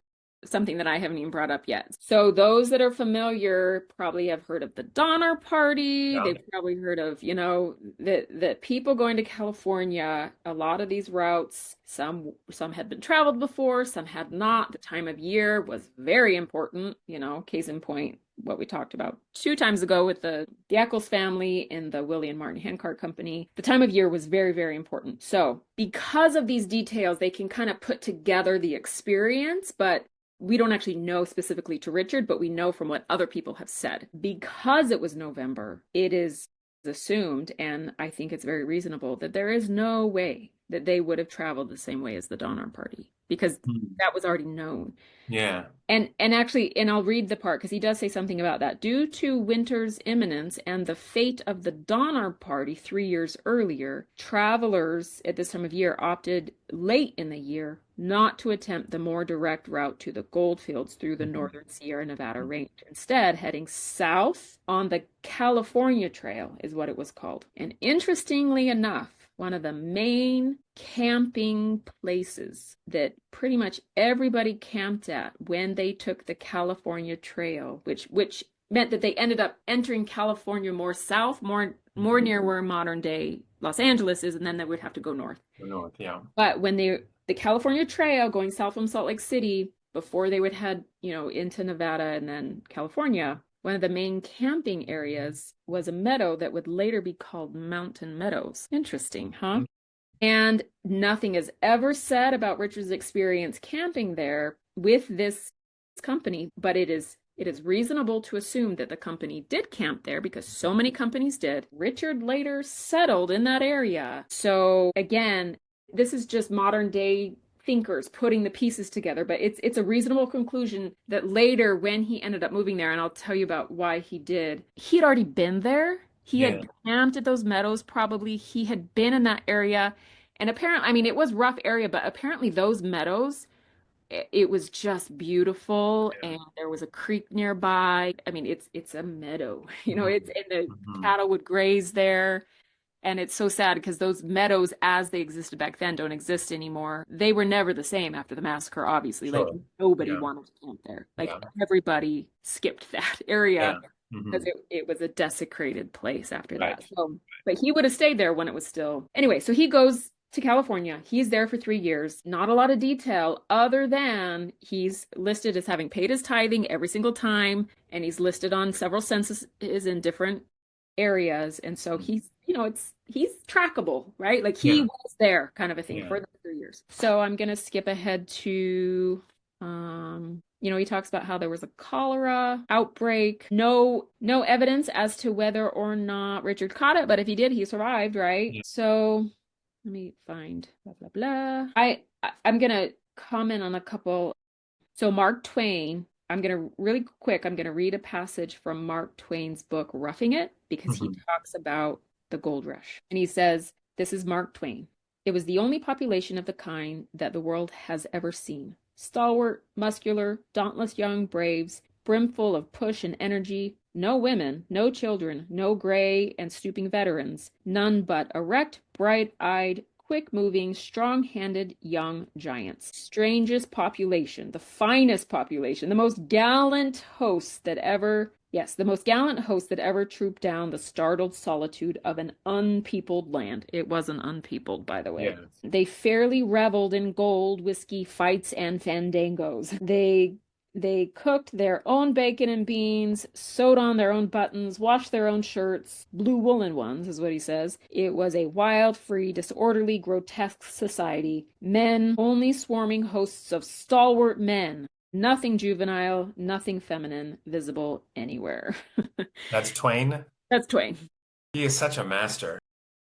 Yep. Now, this is from a book called Roughing It. I own the book, and the reason why I own the book is because another one of our ancestors named Hezekiah Van Dorn, Mark Twain meets our other ancestor named Hezekiah Van Dorn and talks about him in his Yeah. book. When I say we are seventh generation Mormon on every single side of our family, this is the line that is not Yeah. Mormon. But random, that ancestor was also out in the gold rush, which I knew that, but Yeah. he's our line that's not Mormon, Yeah. But it's fun because in that book, Mark Twain, it's not long, but in a couple paragraphs, he talks about meeting a man named Hezekiah Van Dorn. Mark Twain talks about him. So Mhm. it's kind of fun. Okay, so I feel the need to stop and mark some examples. I made a note to myself because I marked a lot on this page. I made a note that I just wrote down, I'm struggling with Dennis's idealization of Richard. Let's see, I want to find good examples of this. Okay, this is a good example. These are Dennis's words. The rush to California was one of the great adventures and tests of Richard's era. It separated workers from shirkers, real men from counterfeits and criminals, character from mere characters, genuine ore from fool's gold, and gold from fools. Richard was tossed into units, construction camps, and timber and mining towns. Bad company proves to be the refining fire for a few and a consuming inferno for many, even those principled and purposeful. So he's basically saying it was a rough world, and some men get eaten up by it, and some men are refined by it. And my note next to it was he's making an assumption that Richard didn't engage in the same behavior. Yeah. Well, and it reminds me of, other writers throughout time, like Hemingway, who have claimed that war is an ennobling experience for people, right? For men, right? That by engaging in this extreme roughing it, that they are somehow refined, that they're somehow turned into paragons of manliness, rather than that they engage in it full-heartedly and, through guile and trickery and dishonesty and all kinds of other less than noble characteristics, they're able to prosper. Yeah. And I've heard a lot of pushback when people talk about toxic masculinity. There's a lot of pushback, like, Well, and that's the thing that always, the reason why I've never been offended by discussions of toxic masculinity, it's because the adjective toxic is there. exactly, masculinity is not bad. Yeah, and I've never heard a feminist or otherwise claim that masculinity is bad. Anyway, that's a whole other massive Yes, discussion. it is. And as a straight woman, I find masculinity so attractive. It's when the misogyny is applied to it that it Yeah. becomes so. It's when masculine men themselves equate masculinity with misogyny. So that's when it's a problem.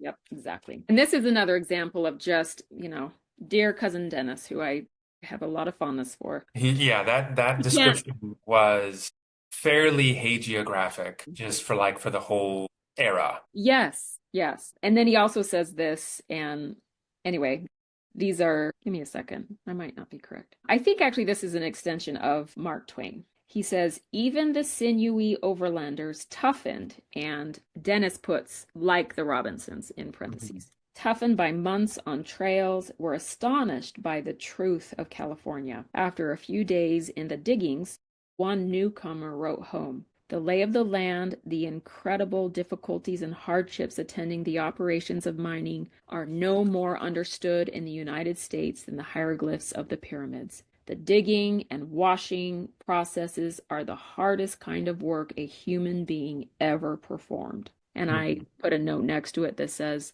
these men have clearly never given birth or taken. I'm like, excuse me, what? Yeah, I would argue that mining in an actual mine underground is much harder work than panning in a river. These men they were cold, but Sure. that wasn't unique at that time Yeah. period. They were standing in water looking for rocks. I changed my 13-year-old's poopy diaper on a regular basis. I'm sorry, I just don't have sympathy. That's all I'm saying. Yeah. Yeah. Well, So and yeah, you and I have direct experience of what a Sierra Nevada winter is like. yes. It's rough territory. You cannot live there and have, soft hands. But that seems to be a bit of an exaggeration of what they were experiencing. It just lacks perspective. And just for a point of clarity in regard to like your references of us living in that area. So we lived in that area when we were younger, and then as teenagers moved to the Midwest. So we had Yeah, experiences. we were there as kids. We were there as Yeah. kids. Yeah, Yeah. kid, So kid. yeah, we were not adults out doing work outside for hours and hours and hours. But we were Mormons, which means sometimes we were outside doing work for hours and hours and hours. Yes, we were. Which, hey, not a bad thing. Yeah. That industriousness is a good thing. Okay, so I'm sorry, Dennis goes on and he really does like idealize Richard a lot here. I feel like he's trying to paint Richard as this noble character who withstood temptation in this rough area, and isn't our Yeah. ancestor so wonderful? There's no reason. I mean, given the fact that we know the Mormon leadership were opening brothels in Nauvoo, Yep. there's no reason to think that Richard was not engaging in that trade while he was, a 49er. Exactly. That's very much, I mean, if we're going to talk about presentism, that's modern Mormon, mores Painting influencing how they perceive the past. because Richard goes on to serve in church leadership. That means he lived a worthy life. Yeah. So when he was in this rough environment, he must have withstood temptation. That Yeah. is the way Mormons think. Yeah. Hmm. And this is how he describes it. He says, surrounded by life's profligates. Profligate. Yeah. Yeah. Like low moral people. Surrounded by life's profligates and predators during winter's damp cold or summer's stifling heat, combined with chronic fatigue and tedium, strong belief and character were crucial to an individual's survival. If a man was strong, durable, resolute, and resilient, he could build sufficient savings and enough confidence to last a lifetime. But here was the juxtaposition of worldly gold and eternal goals. And Richard remembered his purpose in being there. That is so Mormon. Yeah. Okay, so to give Cousin Dennis the benefit of the doubt, does he mention any records that have nudged him in the direction of believing that Richard had this long-standing high moral character the whole time, the whole 3 years that he was a 49er? Do we have a journal from Richard? Do we have any descriptions of how he was behaving? Is there anything like that? The only evidence of Richard's good character is that when he finished in the gold mines, because gold that could be reached by hand dried up within those 3 years. Most of the individual gold miners left and companies came in and started digging in the ground. Yeah. And that was true for Richard. He left. I think the evidence that Dennis is basing this on is that Richard traveled back to Utah, found his way down to American Fork because, of course, he had left Salt Lake when the family was still up in Salt Lake. So somehow he knew where they were at. He found his way back to American Fork. And when he walked into his father's home, which he hadn't seen before, and his stepmother was sitting there, and let me find the exact words. I mean, he talks about the individual towns. He really goes into a lot of detail. I'm going to skip all the way. Do you see how many pages I'm skipping? Yeah. So much detail. This is an important detail, and I'm going to answer your question in a minute. Richard gained a reputation in the gold fields. He gained a nickname that he liked for the rest of his life. Apparently, he loved to sing. Just like he'd be out panning gold, and he would just be singing, a little bit jolly. Like he's this young kid, and he has no inhibitions, and he's just singing away. I mean, it's boring, right? They're just And he gained a reputation, and people started calling him Singing Dick because his name was Richard. But that was a thing. Apparently, later in his life, he did prefer going by the name Dick and not Richard. Yeah. A little detail that will come up later, but it is just an interesting detail. It's not like So again, I gotta keep going forward.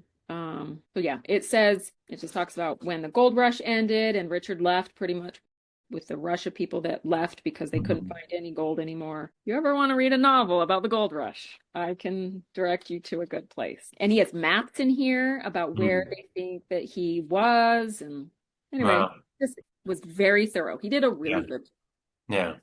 Okay, so in the fall of 1852, 3 years after departing his father's family for the gold fields, Richard returned to Salt Lake along what was called the Mormon Road, which brought travelers back.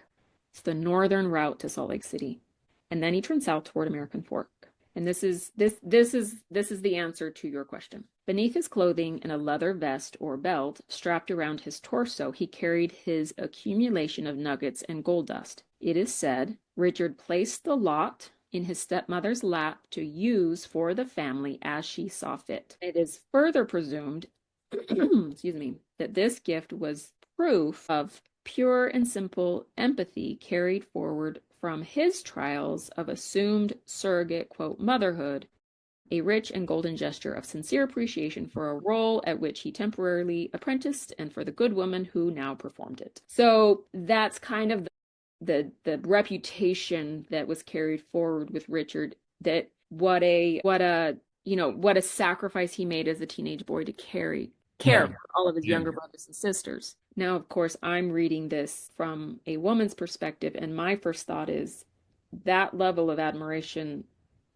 likely wouldn't have been applied if he had been a teenage girl. That would have been assumed. Yeah. And so it's not that stories aren't told of, so and so who was a teenager had lots of younger siblings. Her mother died, her father needed to work, so she had to care for her siblings. I mean, those stories are told also. Sure. So I don't want to claim a deeper level of inequality there than is necessary. I just found the way that Dennis described it to be like like again, Richard just is really pedestalized. And my thought was, but if he'd been a girl, that would have been expected. The only Yeah. reason it was Yeah. Herculean was because he'd been a boy. So it was just kind of like, Well, no, yeah, no, he's commended for doing something that had he been a woman, he wouldn't have been commended for just because it was considered the normal thing to do. exactly.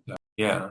Well, it does seem like even if he was not as, pure-hearted and as moral and as worthy as, to use the Mormon lingo for it, as Cousin Dennis describes him, it is reasonable to assume that if he was engaging in all of these so-called vices that were so common, Right. within the Old West, like prostitution and gambling and drinking, all of those things, he at least was not doing it enough that it ate into his savings. That's so yes, exactly. So the fact that he came back with With something. something and then it sounds like gave all of it to Yeah. his stepmother. Did he keep some for himself? If he had, that's Yeah. fine. You know what I Oh, mean? absolutely. He gave all of it to his stepmother. Yeah. Yeah.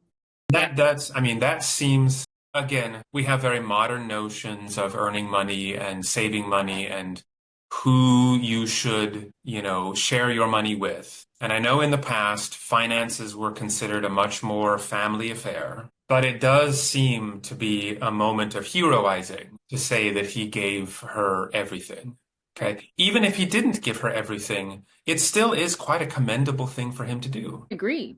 She wasn't his biological mother, right? And at that point, he had lived 3 years on his own, knowing he's perfectly capable of living without his family. Exactly. So the fact that he would come back really voluntarily and share some of his wealth, that does say a lot about who he was. It says a lot about who he was, it's really important to me that we give credit where credit is due. I just think we need to be careful about elevating, like embellishing, because Well, there's a difference between giving her everything and not giving her everything. sure. There is literally nothing wrong with him keeping some of that. Yeah, He could have yeah, kept all of it for himself. He did the work, right? yeah, yeah. But it does feel like it's just one more detail that I feel like Richard is being pedestalized. Well, yeah. And, it says something about who he was at that moment. And at that moment, he was only 22, 22. right? And very often, the really insidious, ingrained misogyny that grows after time. That grows Grows within marriage. in marriage. That grows within social structures which constantly reward you for being male. Yes. And having once been a 22-year-old man, you have much more idealistic notions and you have much more, like, I guess, sympathy for the suffering of others when you're young and when you have the notions that, like, you can make the world a better place. And it's over time that we solidify into kind of more pernicious self-importance that it may be that he was not yet there and would eventually get there. I heard an interview I'm a huge fan of the Breaking Down Patriarchy Yeah, yeah, the host, Amy McPhee, Allabest is her name, talked about how when she and her husband were young, they met in college and they were both in the same program. They graduated at the same time. They were Mormon, they were at BYU, and everything was equal. Like she yeah, worked a part-time job, he worked a part-time job. They were both in school. They both didn't have very much money. They both were studying sometimes the same things. It was all their status in the world was equal. yeah, And then they got married. She had a baby and he went to graduate school. yeah, And that was the fork in her life that determined where she would be in 20 years and where he would be in 20 yeah. years. And it sounds like they are happily married and he is very progressive and has been very supportive of her Hmm. Hmm. breaking down patriarchy and Yeah, he's appeared yeah, on her podcast before. A lot of Mormon men can't bridge that gap the way it yeah, sounds like her husband has. But she has talked about because she went back to school to get a graduate degree. She was at Stanford. And when she sat in class as a late 30s, early year old woman looking around her at the early peers and looked at the professors who were her age, it was crushing for her to look back and think about the loss of time, the loss of power, the loss of opportunity. Her progress stopped. Yeah. Her husband's progress never stopped. Yeah. So, and the way she described it, that was the first time I like she just mapped it out for me in a way that it was so clear. So when you apply that idea to this, like Richard comes back from the gold fields, he's a young man. He doesn't have anybody who depends upon him. And because of that, like he also doesn't have power over anybody. It's the dependence that creates Yeah. the power, right? And Yeah. so yeah, I think how you described him as a young man and compared to your experiences as a young man, it that makes total sense to me because it says here that so Elizabeth, who is the cousin of his step siblings, she turns 18 shortly after. So in the fall of 1852 is when he returns. In November of 1853, so 1 year later, it was not, well, it says on her 18th birthday. How interesting. On her 18th birthday, Richard married Elizabeth. That is the moment when he gained power over someone. Yeah. So I think from that moment on, whether we're talking about him or just men historically, that's why marriage is what does it. From that moment on, historically, and within patriarchal systems today, like Mormonism, from that moment on, during the courtship, there's equality there, Yeah. right? But from the moment she marries him, from that moment on, like that is the moment he gains power over her. I believe that power changes men as they get older and they get more power because every child that woman has, she becomes more dependent upon him. And then, especially in Mormonism, because he ended up having 3 wives total, every other woman he marries and every other child and all the people dependent upon him, Mhm. he gains power in that system Yeah. over and over and over again. And over time, boy, he sure loved that power. But I mean, it reminds me, I have no idea who said it. I barely remember the context in which it was said, but the quite pointed declaration, and I remember the vague image I have in my mind is of an older woman giving advice to a younger woman. It must have been on a movie or a TV show or something. I have no recollection of where it comes from. But paraphrase is basically, who he will become is not who he is while he's wooing you. And I'm sure there are exceptions. I'm sure there are, men who are as open before marriage are as they are after it. But within these contexts, among all the Mormon women we've known, um, I'm sure that's true far more often than not. Was my experience. Okay, so time-wise, I feel like we should get to the point where he establishes himself in southern Utah. Next time we should start there Okay. because this is 1853. Mhm. 4 years later is the Mountain Meadows Massacre. Okay. And he's there. And Yeah. so in that area of Utah, and there's a lot to talk about in regard to that. And then I want to talk about, and I found it fascinating what Dennis says, because a lot of the things I read about Marianne was not, I didn't learn about Marianne through Marianne through other things that I found. Yeah. So I was really excited and eager, and I read it again in preparation for today because I always think I can get more done than Mhm. more story told than I actually can. But I was really excited as I was reading through this. I was like, please tell me he talks about his wives, and I kept going back and back and back, and he does. And it was really fascinating to read the ways in which cousin Dennis describes Richard's marriages. Yeah. Again, he very much pedestalizes Richard. I was reading what he was describing. It felt so much like, Dennis did express a lot of sympathy. And as I'm reading, I'm like, he's not acknowledging at all the way that Richard's choices led to their. Yeah. Yeah. Yeah. So in preparation for that, just so that I can kind of like end with a snapshot of where we're going to begin. So Richard returns. He did well, gathered enough wealth to increase the financial support of the family.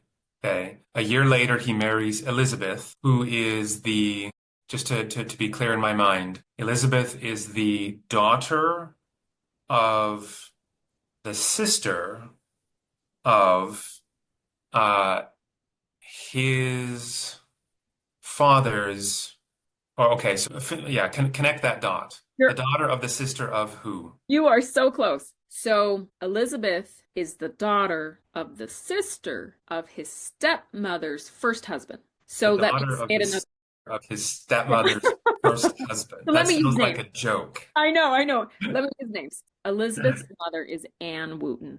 Yeah. Anne Wooten's brother is John Wooten. Uh-huh. John Wooten's wife was Anne Turner, Yeah.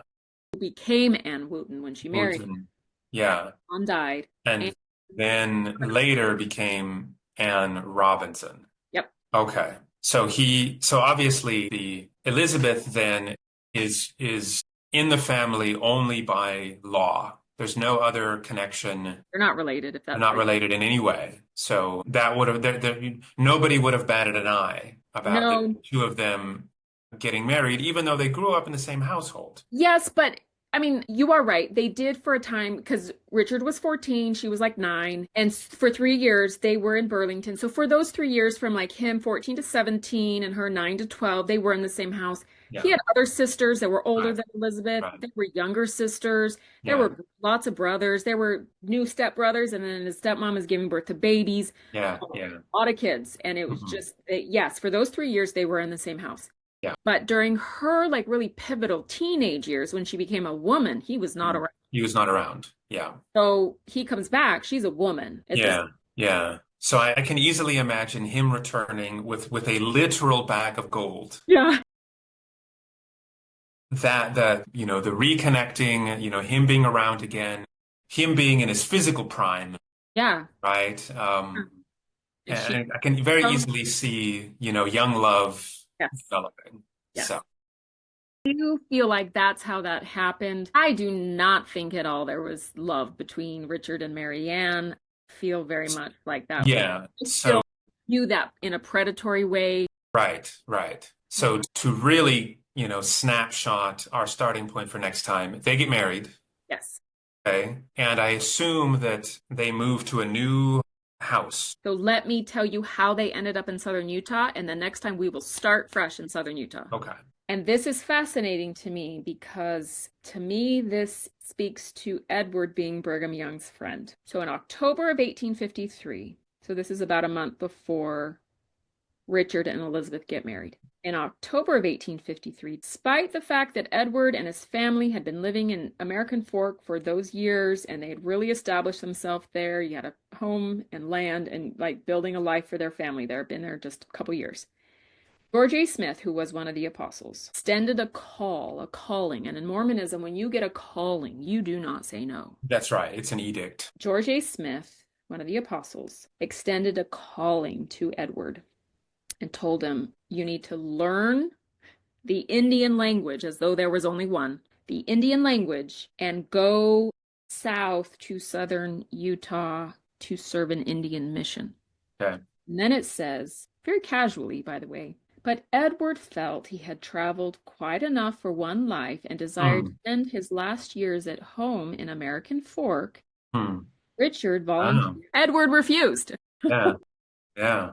And then it says Richard volunteered to fill the assignment. He was younger, more fit, anxious to engage life, and willing to assume the call. And then this is where I skip to the part where he marries Elizabeth, but this is where Dennis says that he gets married. Yeah. So Richard was willing to assume the call, especially since he and Elizabeth had fallen in love and they got married, and they got married just a month later. So he had a new Dennis calls her, Richard had a new mate, and that they would go off together and fulfill this calling. Yeah. That is how Richard was sent south to southern Utah, so that he was eventually where he was living was close to the Mountain Meadows when that atrocity occurred. Yeah. Were they living, he and his new wife, they were living in American Fork or near American Fork, or do we know exactly the name of the place? Or was it still relatively unsettled by the Mormons? Are you talking about southern Utah? Yeah. Okay. So American Fork is up close to Salt Lake. This is where Okay. Edward and his family live. So Right. Right. just south of Salt Lake. And So then much further away than that. today it's a 4.5, 5 hour drive from Salt Okay. Lake. Very far, actually. Okay. What was I going to say?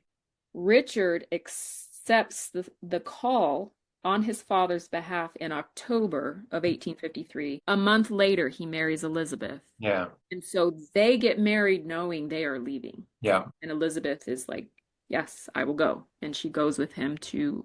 Yeah. Is her will in that moment actually recorded? Like, does anybody say whether she like fully on board? Like, yes, this is what we want to do, or even yes, this is what the Lord has called us to do? There's no indication Okay. that she That's wasn't willing, and there's no well, indication that she was willing. yeah, yeah, okay. I don't I don't know. I immediately think of our own, the wives in our own family. Yeah. So, I can let me speak as someone who was once a young Mormon woman, especially when marriage is so idealized. And yeah, that's even outside of Mormonism. I mean, that culturally women are raised to get married. Like that's that right. Yeah, the that's right. outside of Mormonism, inside of Mormonism, that has historically been it. Marriage is very romanticized, weddings are very romanticized. Yes. So I imagine 17-year-old Elizabeth watching the the stepbrother of her cousins walk in the door at age 22 after being in the goldfields all those years. I'm sure he's strong, muscly, in his prime, Yeah. handsome. I imagine her being like, whoa. Awestruck. Yes. Awesome. Yeah. And it, to me, with the scene I imagine, knowing how I felt as a young Mormon woman, like, oh my gosh, Richard is in love with me. We're getting Yeah. married. Let's go off Yeah. and we're gonna follow this calling and Yeah. we're gonna have our family and all the things. The fairy tale life. Keep in mind that even though we believe that Richard's father, did learn about polygamy back in Nauvoo, it was not public until 1852. This is 1853. Yeah. Men in Mormonism weren't being ordered, like Hmm. ordered to practice polygamy ordered from the top to practice polygamy until the mid to late 1850s. I think it's reasonable to assume that Elizabeth, even if polygamy was kind of floating around because some people were practicing it, I think it's easy to assume that 17 and then 18-year-old Elizabeth, she's not thinking she's marrying this man that's someday gonna have another wife. Like, Right. wasn't Right. assumed at that point. Well, yeah, and I mean, I find it hard to imagine, and unless you're in some just really out there community like the Warren Jeffs Mormons, Yeah, yeah. no young, no young guy who's trying to become a groom is out there saying things like, "So, you want to be my first wife?" Right? Who's talking anything about having more wives after the first. Exactly. And I can, like, Richard has not been in Utah the last 3 years. So even if it kind of was floating in the air a little bit because a couple people were practicing it, that's not in his brain at that Doesn't point. mean, yeah, yeah. And he doesn't marry, so this is 1853. He marries Marianne in 1860. So it's 7 years after this that he takes his first polygamous wife. 7 years. Yeah. Yeah. And then he married his third wife, I believe 8 years after that. I believe he married his third wife in 1868, but I'll get to that Yeah, story. we'll get to that. I didn't even mention that when I was talking about Marianne, how he took another wife after her. There Yeah, was so much detail. I didn't try to get to all of it. I couldn't. yeah. So Sorry. the newlyweds then are now in southern Utah. Yes. And the way we should picture this is that it really is, quote, quote, Indian territory, right? And so I don't know a lot about how the Mormons treated the native populations, but my impression is that it was not good. There were massacres. I mean, yeah, there were massacres completely unrelated to, Mormons killing other white people. And so they're going to a place where their chances of encountering native people who have bad intentions is pretty high. Pretty much 100% sure. Yeah. Now, they're not the only people being sent down there. So I'll explain it really quick again. There were several purposes why Brigham Young started sending people down there, and I don't know the orders. There was the Iron Mission, which he sent people down there to mine Yeah. or send to Salt Lake so that they could build infrastructure. The Indian Mission, which is what this is part of, they wanted to, quote unquote, civilize the Indians. They wanted to teach teach the women how to, I don't know what, but it's ridiculous because they were surviving for thousands of years Yeah. in that very Yeah. livable territory, that difficult to live in territory, just fine before the Mormons Yeah. ever showed up, right? Like Yeah. it's so absurd. But there was the Indian mission, and they wanted to convert them to Of Mormonism. course. Part of the Yeah. Book of Mormon about the Lamanites, and it was Yeah. all that, okay? Reiterating yet again that all missionary work is really just about resources. It's just about colonialism. It's just about enriching the people who send the missionaries. 100%. Ugh. Ugh.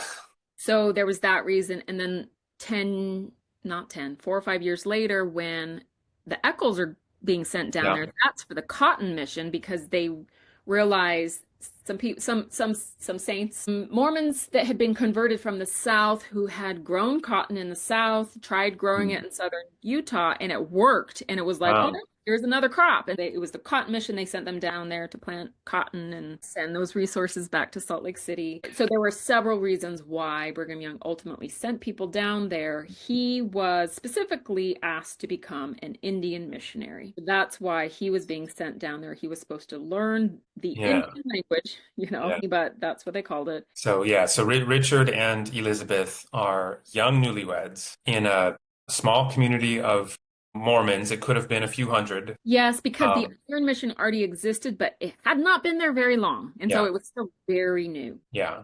In hostile wilderness, surrounded by people who they have been quite mistreated by the Mormons, Yep. and who were also a potential danger to any Mormons, especially a young couple who just happened to arrive. Yes, and specifically, they were sent with Jacob Hamblin, who I mentioned in the episode before about the Mountain Meadows Massacre. Next time, I do want to take a couple of minutes and read a little bit of a bio of him because Uh, there are whole biographies written about Jacob Hamlin, okay. like for historians of the West, especially Mormon historians, Utah historians. Jacob Hamlin is significant because there's a lot recorded about what he did, some good, some bad. Yeah. Nobody's all good or all bad. Yeah. But this kind of gives us an idea because Richard went with this Jacob Hamlin, who is Hmm. famous now amongst those who care, that think about those things. Richard and Jacob Hamlin traveled down to that area together for this. Hmm. Yeah. So tangentially, he is connected to this quite prominent Mormon figure from back in that day. So yes, so they go down together. There wouldn't have been a lot of, you're right, probably a couple hundred people, including women and children, Yeah. tops. There Yeah. just wasn't a lot. But there's so much detail about what his life was like down there and what he did Mhm. that I definitely want to wait until next time in order to get into all of that. One thing I did want to say when you talked about the Native Americans being mistreated, it has been expressed by, I don't know, modern historians, definitely Native American historians, and then those who want to acknowledge the levels of injustice and start those conversations that when it comes to the Mountain Meadows massacre, yes, for hundreds, over 100 years, I mean, just really buried. I didn't know about, like, in 2024, Mormon woman. I only heard about the Mountain Meadows massacre probably 2 years ago. So, I Yeah. mean, that's how buried it is for like active Yeah. believing Mormons. Now, there are those who are Mormon, and especially like Mormon historians, those who are more progressive, who aren't afraid to learn about the darker history of Mhm. Mormonism, if they are believing. There has been some acknowledgement and a little bit of like calling us out on it as Mormon people. Yeah. The Mormon, the more progressive Mormon people who are willing to acknowledge the guilt of the Mormons in the Mountain Meadows massacre are a little bit being called out for being willing to acknowledge the massacre of white people by Mormons, Mhm. not being willing to acknowledge the massacre of Native Americans. Natives. I mean, listen, they murdered 120 fellow Americans, people Sure. from Yeah, Arkansas. sure. Horrific, horrible. It's focused on because they were white. The Mormon people were involved in the genocide of many different Native American tribes. Many more than 120 people died from Native American communities, whether by illness, starvation because the Mormons interrupted their trade with other tribes and then they didn't have the resources that they needed to. So, like starvation, And Hmm. then, or, violence, way more than 120 Yeah. Native Well, Americans killed. I don't remember details now, but I have read about specific instances. I'm fairly sure, if my memory serves correctly, where we know quite well that Brigham Young simply ordered uh, a militia to say, "Oh, well, there's a little group of about 30 Native Americans. They're causing us trouble. Just go wipe them out." And it wasn't starvation. It wasn't neglect. It wasn't betraying trade deals. It was, no, ride your horse into their village and murder them. They are in So, our way, yeah, bothering us. yeah, Yes, and there is a story told amongst believing Mormons that Brigham Young said it's better to feed them than fight them. Let's take care of our Lamanite brothers and sisters. yeah, And there's a lot of question about whether or not he ever said that. But even if he did say that, that in no way represents the extent of his interaction with Native populations. yeah, He was a colonizer, led out in the efforts that led to genocide. He's not innocent. yeah. So I just wanted to make that comment in regard to Native American populations in that Right. area not liking Mormons. No, they did not. Yeah. Um, and there's a real history here with violence toward Mhm. Mormons. And I So, and I heard this, it really touched me. So apparently it was in something, one of the podcasts that Lindsay Hansen Park, either one of her podcasts or maybe she appeared on another one. She talked about how every Pioneer Day, she celebrates like Utah history and Pioneer with all of her like family, and it's wonderful and lovely. But every Pioneer Day, she donates money to Native American charities. yeah, And she's very explicit. She says, "My people murdered their people." Like it just is what it is. Even if it wasn't a direct like murder, my people's presence in Utah mhm, caused the death of countless Native American people. yeah, yeah, So, when I think about my Mormon people and my ancestors and my, family today and my community today and all these people that I love, and we're celebrating the accomplishments of our ancestors, and she's like, I celebrate. Don't get me wrong. Like this is a community event, and mhm, it's great. But I also donate money to Native yeah, American every single Pioneer Day, which for those that aren't Mormon, July 24th in Utah is bigger than the 4th of July. That is Pioneer Day in Utah. That's the day they celebrate the Mormons coming into Utah, which led to genocide, by the way. yeah, But, it's celebrated. And I really admire Lindsay Hansen Park for doing that. yeah. Same time, she donates to Mhm. charities, Yeah. Well, American. yeah, I mean, if you're going to engage in a questionable, superficial thing, well, then counteract it by doing something substantial, right? By actually financially supporting someone. Yeah. Absolutely. I love that about her. I want to say one quick thing before we end. I think it's real. So this is what I meant earlier when I said I think this only happened because Edward was friends with Brigham Young. So let me tell you Mm. really quick about another line of our family. They immigrated from England. This particular line is one of our several Smith lines. Okay, like we Mm. at least three Smith lines, if not more, like when we go back far enough. But this is Yeah. one of the families whose name was Smith. Immigrated from England, came to America, settled in somewhere in the Salt Lake Valley. Upon arriving and kind of getting established where they were at, they received a calling to be sent elsewhere. And they said no. We like it here. Like we've established, it's a long journey. We sacrificed Yeah. a lot. We want to stay. And because they said no, the community in that area really mistreated them Mm. and kind of ostracized them. Like it was a researcher in our family found a journal entry from a coworker of the dad of that family because he ended up working at one of the smelters in the Mm. area in the late 1800s. The mining occurred and they would bring the ore to Yeah. smelters. Anyway, Yeah. this particular ancestor ended up getting a job at one of these smelters in the late 1800s. And one of his coworkers, he ended up passing away at some point, right? I'll tell this whole story later, but I want to just tell this detail. He ended up passing away, and one of his coworkers wrote in his journal about the death of our ancestor, his Yeah. coworker, Yeah. and said something like, he came to America for the gospel, but ended up losing his way. And then talked about like he let, I don't know, I don't think he said Satan, but he let like Satan get the better of him, or he let Yeah. temptation get the better of him, and it was Yeah. just like a two little sentence thing, but it was he came to America for the gospel, but didn't keep the faith, or Yeah. something like that. Yeah. The thing is, when they refused, they weren't rejecting Mormonism. They were like, no, no, no, we just want to stay Yeah. here. Mhm.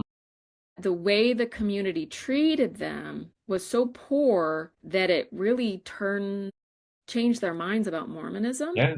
And they Yeah. never left Utah. Their posterity stayed in Utah, but Mhm. they ended up moving to an area where a lot of people that were leaving Mormonism created their own Yeah. community in the Salt Lake Valley and were very much part of this "we are not Mormon" community here in the Yeah. middle of the Salt Lake Valley. And that's Yeah. where this part of our family comes from. Yeah. And so that family's experience when they refused a calling to colonize elsewhere was very negative in regard to the church, and it turned them like sour against the church. So when I read that Edward refused, like but Edward felt he had traveled quite enough for one life and desired to spend his last years at home in Mhm. American Fork. I want to emphasize to people what a big deal that was. Yeah. Yeah. You don't refuse a calling in Yeah. Mormon. Yeah. And when I read that, I thought to myself, because he died, later when he died in American Fork, like they have a statue in the town to this Yeah. guy. Like Yeah. he is very loved. Like Mhm. his reputation, like he was a That, devout Mormon for the rest of his life. He in no way yeah. was treated poorly for this. And when I read that, I thought, yeah, he was definitely friends with Brigham Young. Yeah. Yeah. I think that's Yeah. the only way he got away with that. The article that you just sent me, the author of that article clearly was not just celebrating Edward, but celebrating Edward's Mormonism. That was the main theme of that article. It was not just like, look at this great man. It's like, no, look at what a good Mormon he was. And so, yeah, the fact that he could sort of get off scot-free refusing a calling, that says a lot. Yeah, he was connected to power. Yeah. So I just wanted to mention that. I mean, maybe it did help that his son was like, "Oh, I'll go," and so maybe that helped with that. Potentially. But I just wanted to state that because that like shocked me when I read Hmm. that because Hmm. I have read a lot about this other ancestor of ours who, I mean, they were really abused in their Yeah. community, family Yeah. abused in their community for Hmm. eating Mormonism. Well, Yeah. for not following the prophet, Yeah. not following the prophet's orders. And then eventually they didn't leave Utah. They just joined a close by community of other people who Yeah. did not believe in Mormonism anymore. Right. Let's put it simply. They joined a community who would treat them kindly. Isn't that the truth? Who would let them live their own lives Yeah. and believe that they had a right to do it. Yeah. Yeah. You're absolutely right. So anyway, that's it for today. Well, that's fascinating. I have to admit that the part of me that loves narratives and loves hero stories, I'm left with a conflicted impression because I like who Richard is now in this moment. I do too. And your warning that he's going to become a very, well, and a little bit of what we discussed already, that he's going to become a very different man. This is going to be a little bit like, I don't know, some classic Greek tragedy where we know the awful person that the main character is eventually going to become. And here's what's hard. You are right. Here's what's hard. Dennis never describes him the way that I Yeah, ever, yeah, ever. I view Richard through the lens of a man who was already married, who married a 15-year-old, then committed that woman when she was in her 50s to an insane asylum. yeah, Those are facts. yeah, I cannot get past those facts. yeah, There's nothing in the world to me that justifies those facts. yeah, And I cannot view him outside of those facts. So no yeah. matter in what pleasant light everything else about his life is described, the fact Mhm. that those two things occurred in his life, that he treated sweet little Marianne in that way, tells me everything I need to know about him. So everything else positive in the way that he's described, I'm trying to figure out, because I'm not suggesting that Dennis is lying about him, but that's what I'm saying. Dennis Yeah, reads this or like reads the history that he then compiled into this history through the lens of a man who yeah, benefited from his maleness in Mormonism, reads this like how cool, like what a good man. He took care of his younger brothers and sisters when the tragedy of his mom died, and he went off to the gold fields, but he ended up becoming a bishop, which is a little bit of a spoiler. He ended up becoming a bishop, so he must have been worthy through all of that yeah. time because unworthy men aren't called into That's position right.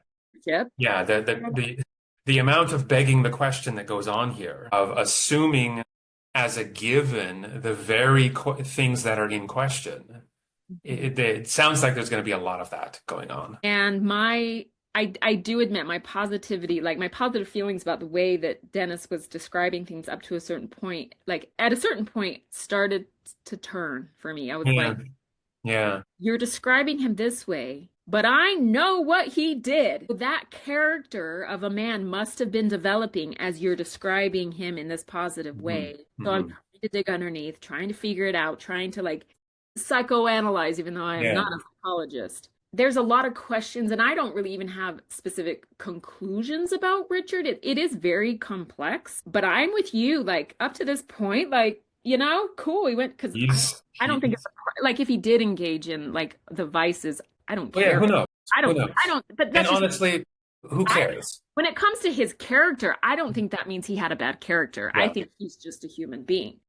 But as a Mormon, that would mean he had a bad of character. course it would. Yeah, So even that at this point doesn't make me think of him in a negative way. yeah, Like he's a boy yeah, and he came to America and he played on the Mississippi River just like Mark Twain did. And then he helped take care of his younger brothers and sisters after his mother yeah, died. And then he helped his yeah. father save money in Burlington, hmm Iowa. And then he helped the family cross the plains. And then he goes Yeah. off to the gold fields for 3 years and actually saves money and comes back and gives his stepmother a whole bunch of gold. He Well, sounds I mean, and honestly, he is a very Mark Twain type character, right? He's rough and tumble survivor. yeah, And that is an admirable picture in my mind. it is. And I can see how that gave him a lot of confidence. Like, sure, I'll go south. Sure. Yeah. Conquered hmm the gold fields for crying Yeah. out loud. Like Yeah. years. He may have he may have faced, like what were they called? The people who tried to steal someone else's claim. Claim jumpers? Yeah, Was yeah, that yeah. what it was? He may have faced claim jumpers. Yeah. He may have had guns pointed at his face. He may have How can faced you all not? kinds of stuff, and his grit got him through it. And now, here he's like, yeah, I'll go south. Exactly. His grit got him through it with some savings. Like he Yeah, actually, because a lot of people left with nothing, even though they yeah. found gold, they either spent it, they gambled it away, it got stolen from them. Clearly was savvy. So I'm with you. It's like he's kind of cool, right? And yeah, it does. It reminds me of, I don't know, I guess it kind of reminds me a bit of like all the different cognitive, what are they called? The failures of the mind to appreciate, or the cognitive biases. That's what I'm looking for. Where, the in-group bias, where when a person is included in our in-group, we view their crimes much more softly than we would otherwise. And I'm sure that's what Cousin Dennis has done here, right? He was a worthy, faithful Mormon. And so whatever he did wasn't so bad. He found a way to paint it in a good light, Yeah. or at least we understand him kind of. From this moment on in Richard's story, my view of him is that he felt like he truly believed, and it was no different than what a lot of men in that situation would have believed. Yeah. He believed that certain things were owed to him. And if, some negative things happened, that's what did Gordon B. Hinckley say in that interview when he was asked about polygamy? Those are flicks of the past, or those are, I can't remember what he said, but he Yeah. brushed it off like Uh-huh. those aren't important. So like whatever negative result came from Richard claiming what was owed to him, oh, those are little flicks of Yeah. life. Yeah. Don't worry about it. Just move on. Mhm. And women were taught to be long suffering anyway, and that made Yeah. them good women. There's nothing is said regarding it's assumed that whatever those women experienced, that was just life. Like, there's no accountability for the way Mhm. that Richard's entitlement led to horrific suffering in his brain, potentially. He wasn't intending to make people suffer, but Sure, of course. Yeah. oh, that happened. Oh, that's too bad. Yeah. Move on and talk about this other great thing that Richard did. Mhm. And my brain stops at the suffering woman. Yeah. I don't care what else he Yeah. did. Let's Yeah. talk about Mary Ann Mhm. and how much she suffered. So it's hard, it's complicated. There is potential for the way I look at it to be a very presentist viewpoint. But my point and why it's so important to still talk about this is that we are trying to change things. If we can't look back at this and pinpoint the details that Mhm. led to the harm and then apply it to how our society still operates in the same Yeah. way, then we're not learning anything. And Yeah. so if people want to say, well, you're viewing it through presentism, the way I hear that statement is them saying you should be forgiving of this person because they lived at a different time. Yeah. And my response to that is if we have a forgiving attitude of the harmful things that people did because they lived at a different time, then we are not digging in to figure out where the harmful Yeah. behavior identified that led to trauma, that led to abuse, that we can then apply to today in our lives, our family, so that we can figure out what's happening in our Yeah. family. Maybe was Yeah. inherited from these very people, and then stop it so we don't pass it on Yeah. to generations. So I'm not trying to be super hard on Richard. Hmm. Listen, he's dead. I don't like it's Yeah. cool to learn about him, but I don't Yeah. care about Richard.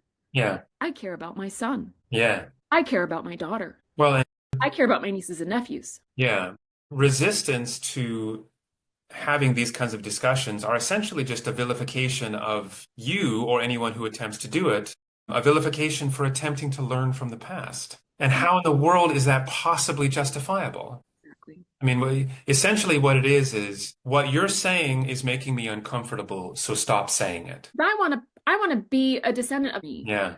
Well, it's the same, yeah. It's the same kind of mentality that causes lots of Americans to absolutely refuse to face the fact that, like, many of the founders of America weren't that great of men. Thomas Jefferson was raping his slave. I'm Yeah. going to say it in that way. Let's say she did, like, she was okay Yeah. with that relationship. Acquiesce in the moment. I don't care. He had power over her. He was being raped. Yeah. Even if it Yeah. wasn't violent, did not Yeah. have the ability to fully consent. Yeah. Well, and as an enslaved person, he really could decide whether she lived or died. How much more power can one have over another human? Promise you, she could not have refused. Yeah. Even if he was kind about it, even if he was Yeah. sorry she Yeah. wasn't consenting, it's Yeah. still rape. Yeah. Yeah. And, men like, Christopher Columbus, who actually recorded in his journal about how easy it was to force the native women into his bed, right? And again, these are historical facts. And we have And a day named after him. yeah, and the unwillingness to say, yes, these are historical facts and they matter. They have an effect on today. And the response is, how dare you uncover, the truth about my hero? Right.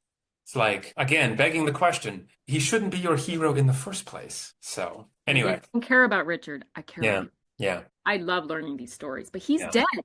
He's dead. Yeah. I want to learn so that I can give something better to my kids. Yeah. So anyway, thanks for again listening. And Mhm. as always, we don't ever get through as much as we hope, No. but thank you for letting me take the time at the beginning to like share all of that. Sure. That was really important. I wanted to establish that. Mhm. That's Mhm. really important to me. I'm not calling men out for anything that I'm not guilty of in other areas of my Yeah. life. We all have privilege. We Mhm. all need to look beyond our privilege Right. and never assume that we are innocent of being Mhm. discriminatory against other people whose lives and experiences we've never had. That's all. Yeah. Well, and part of the calling out, calling yourself out is preventative, right? It's so that maybe next time you have the chance to be bigoted, you'll notice that moment and realize this is a turning point. I really need to choose the right approach, the right perspective. So I mean, that's what understanding history is all about. That's what being a good person is all about. Yeah, Good exactly. the world is all about. Okay, cool. Well, you're the best. I love you. And we'll just reconnect next week and we will pick up Southern Utah, Richard, and we will learn about his life he died in 1901. I mean, we have about 50 years of history to Yeah, still yeah. because he lived a long life and a lot happened. So we'll tackle his life in Southern Utah when we meet again. All right. I'm looking forward to it. All right, awesome. You're the best. See All you right. soon. Love you much. Bye-bye.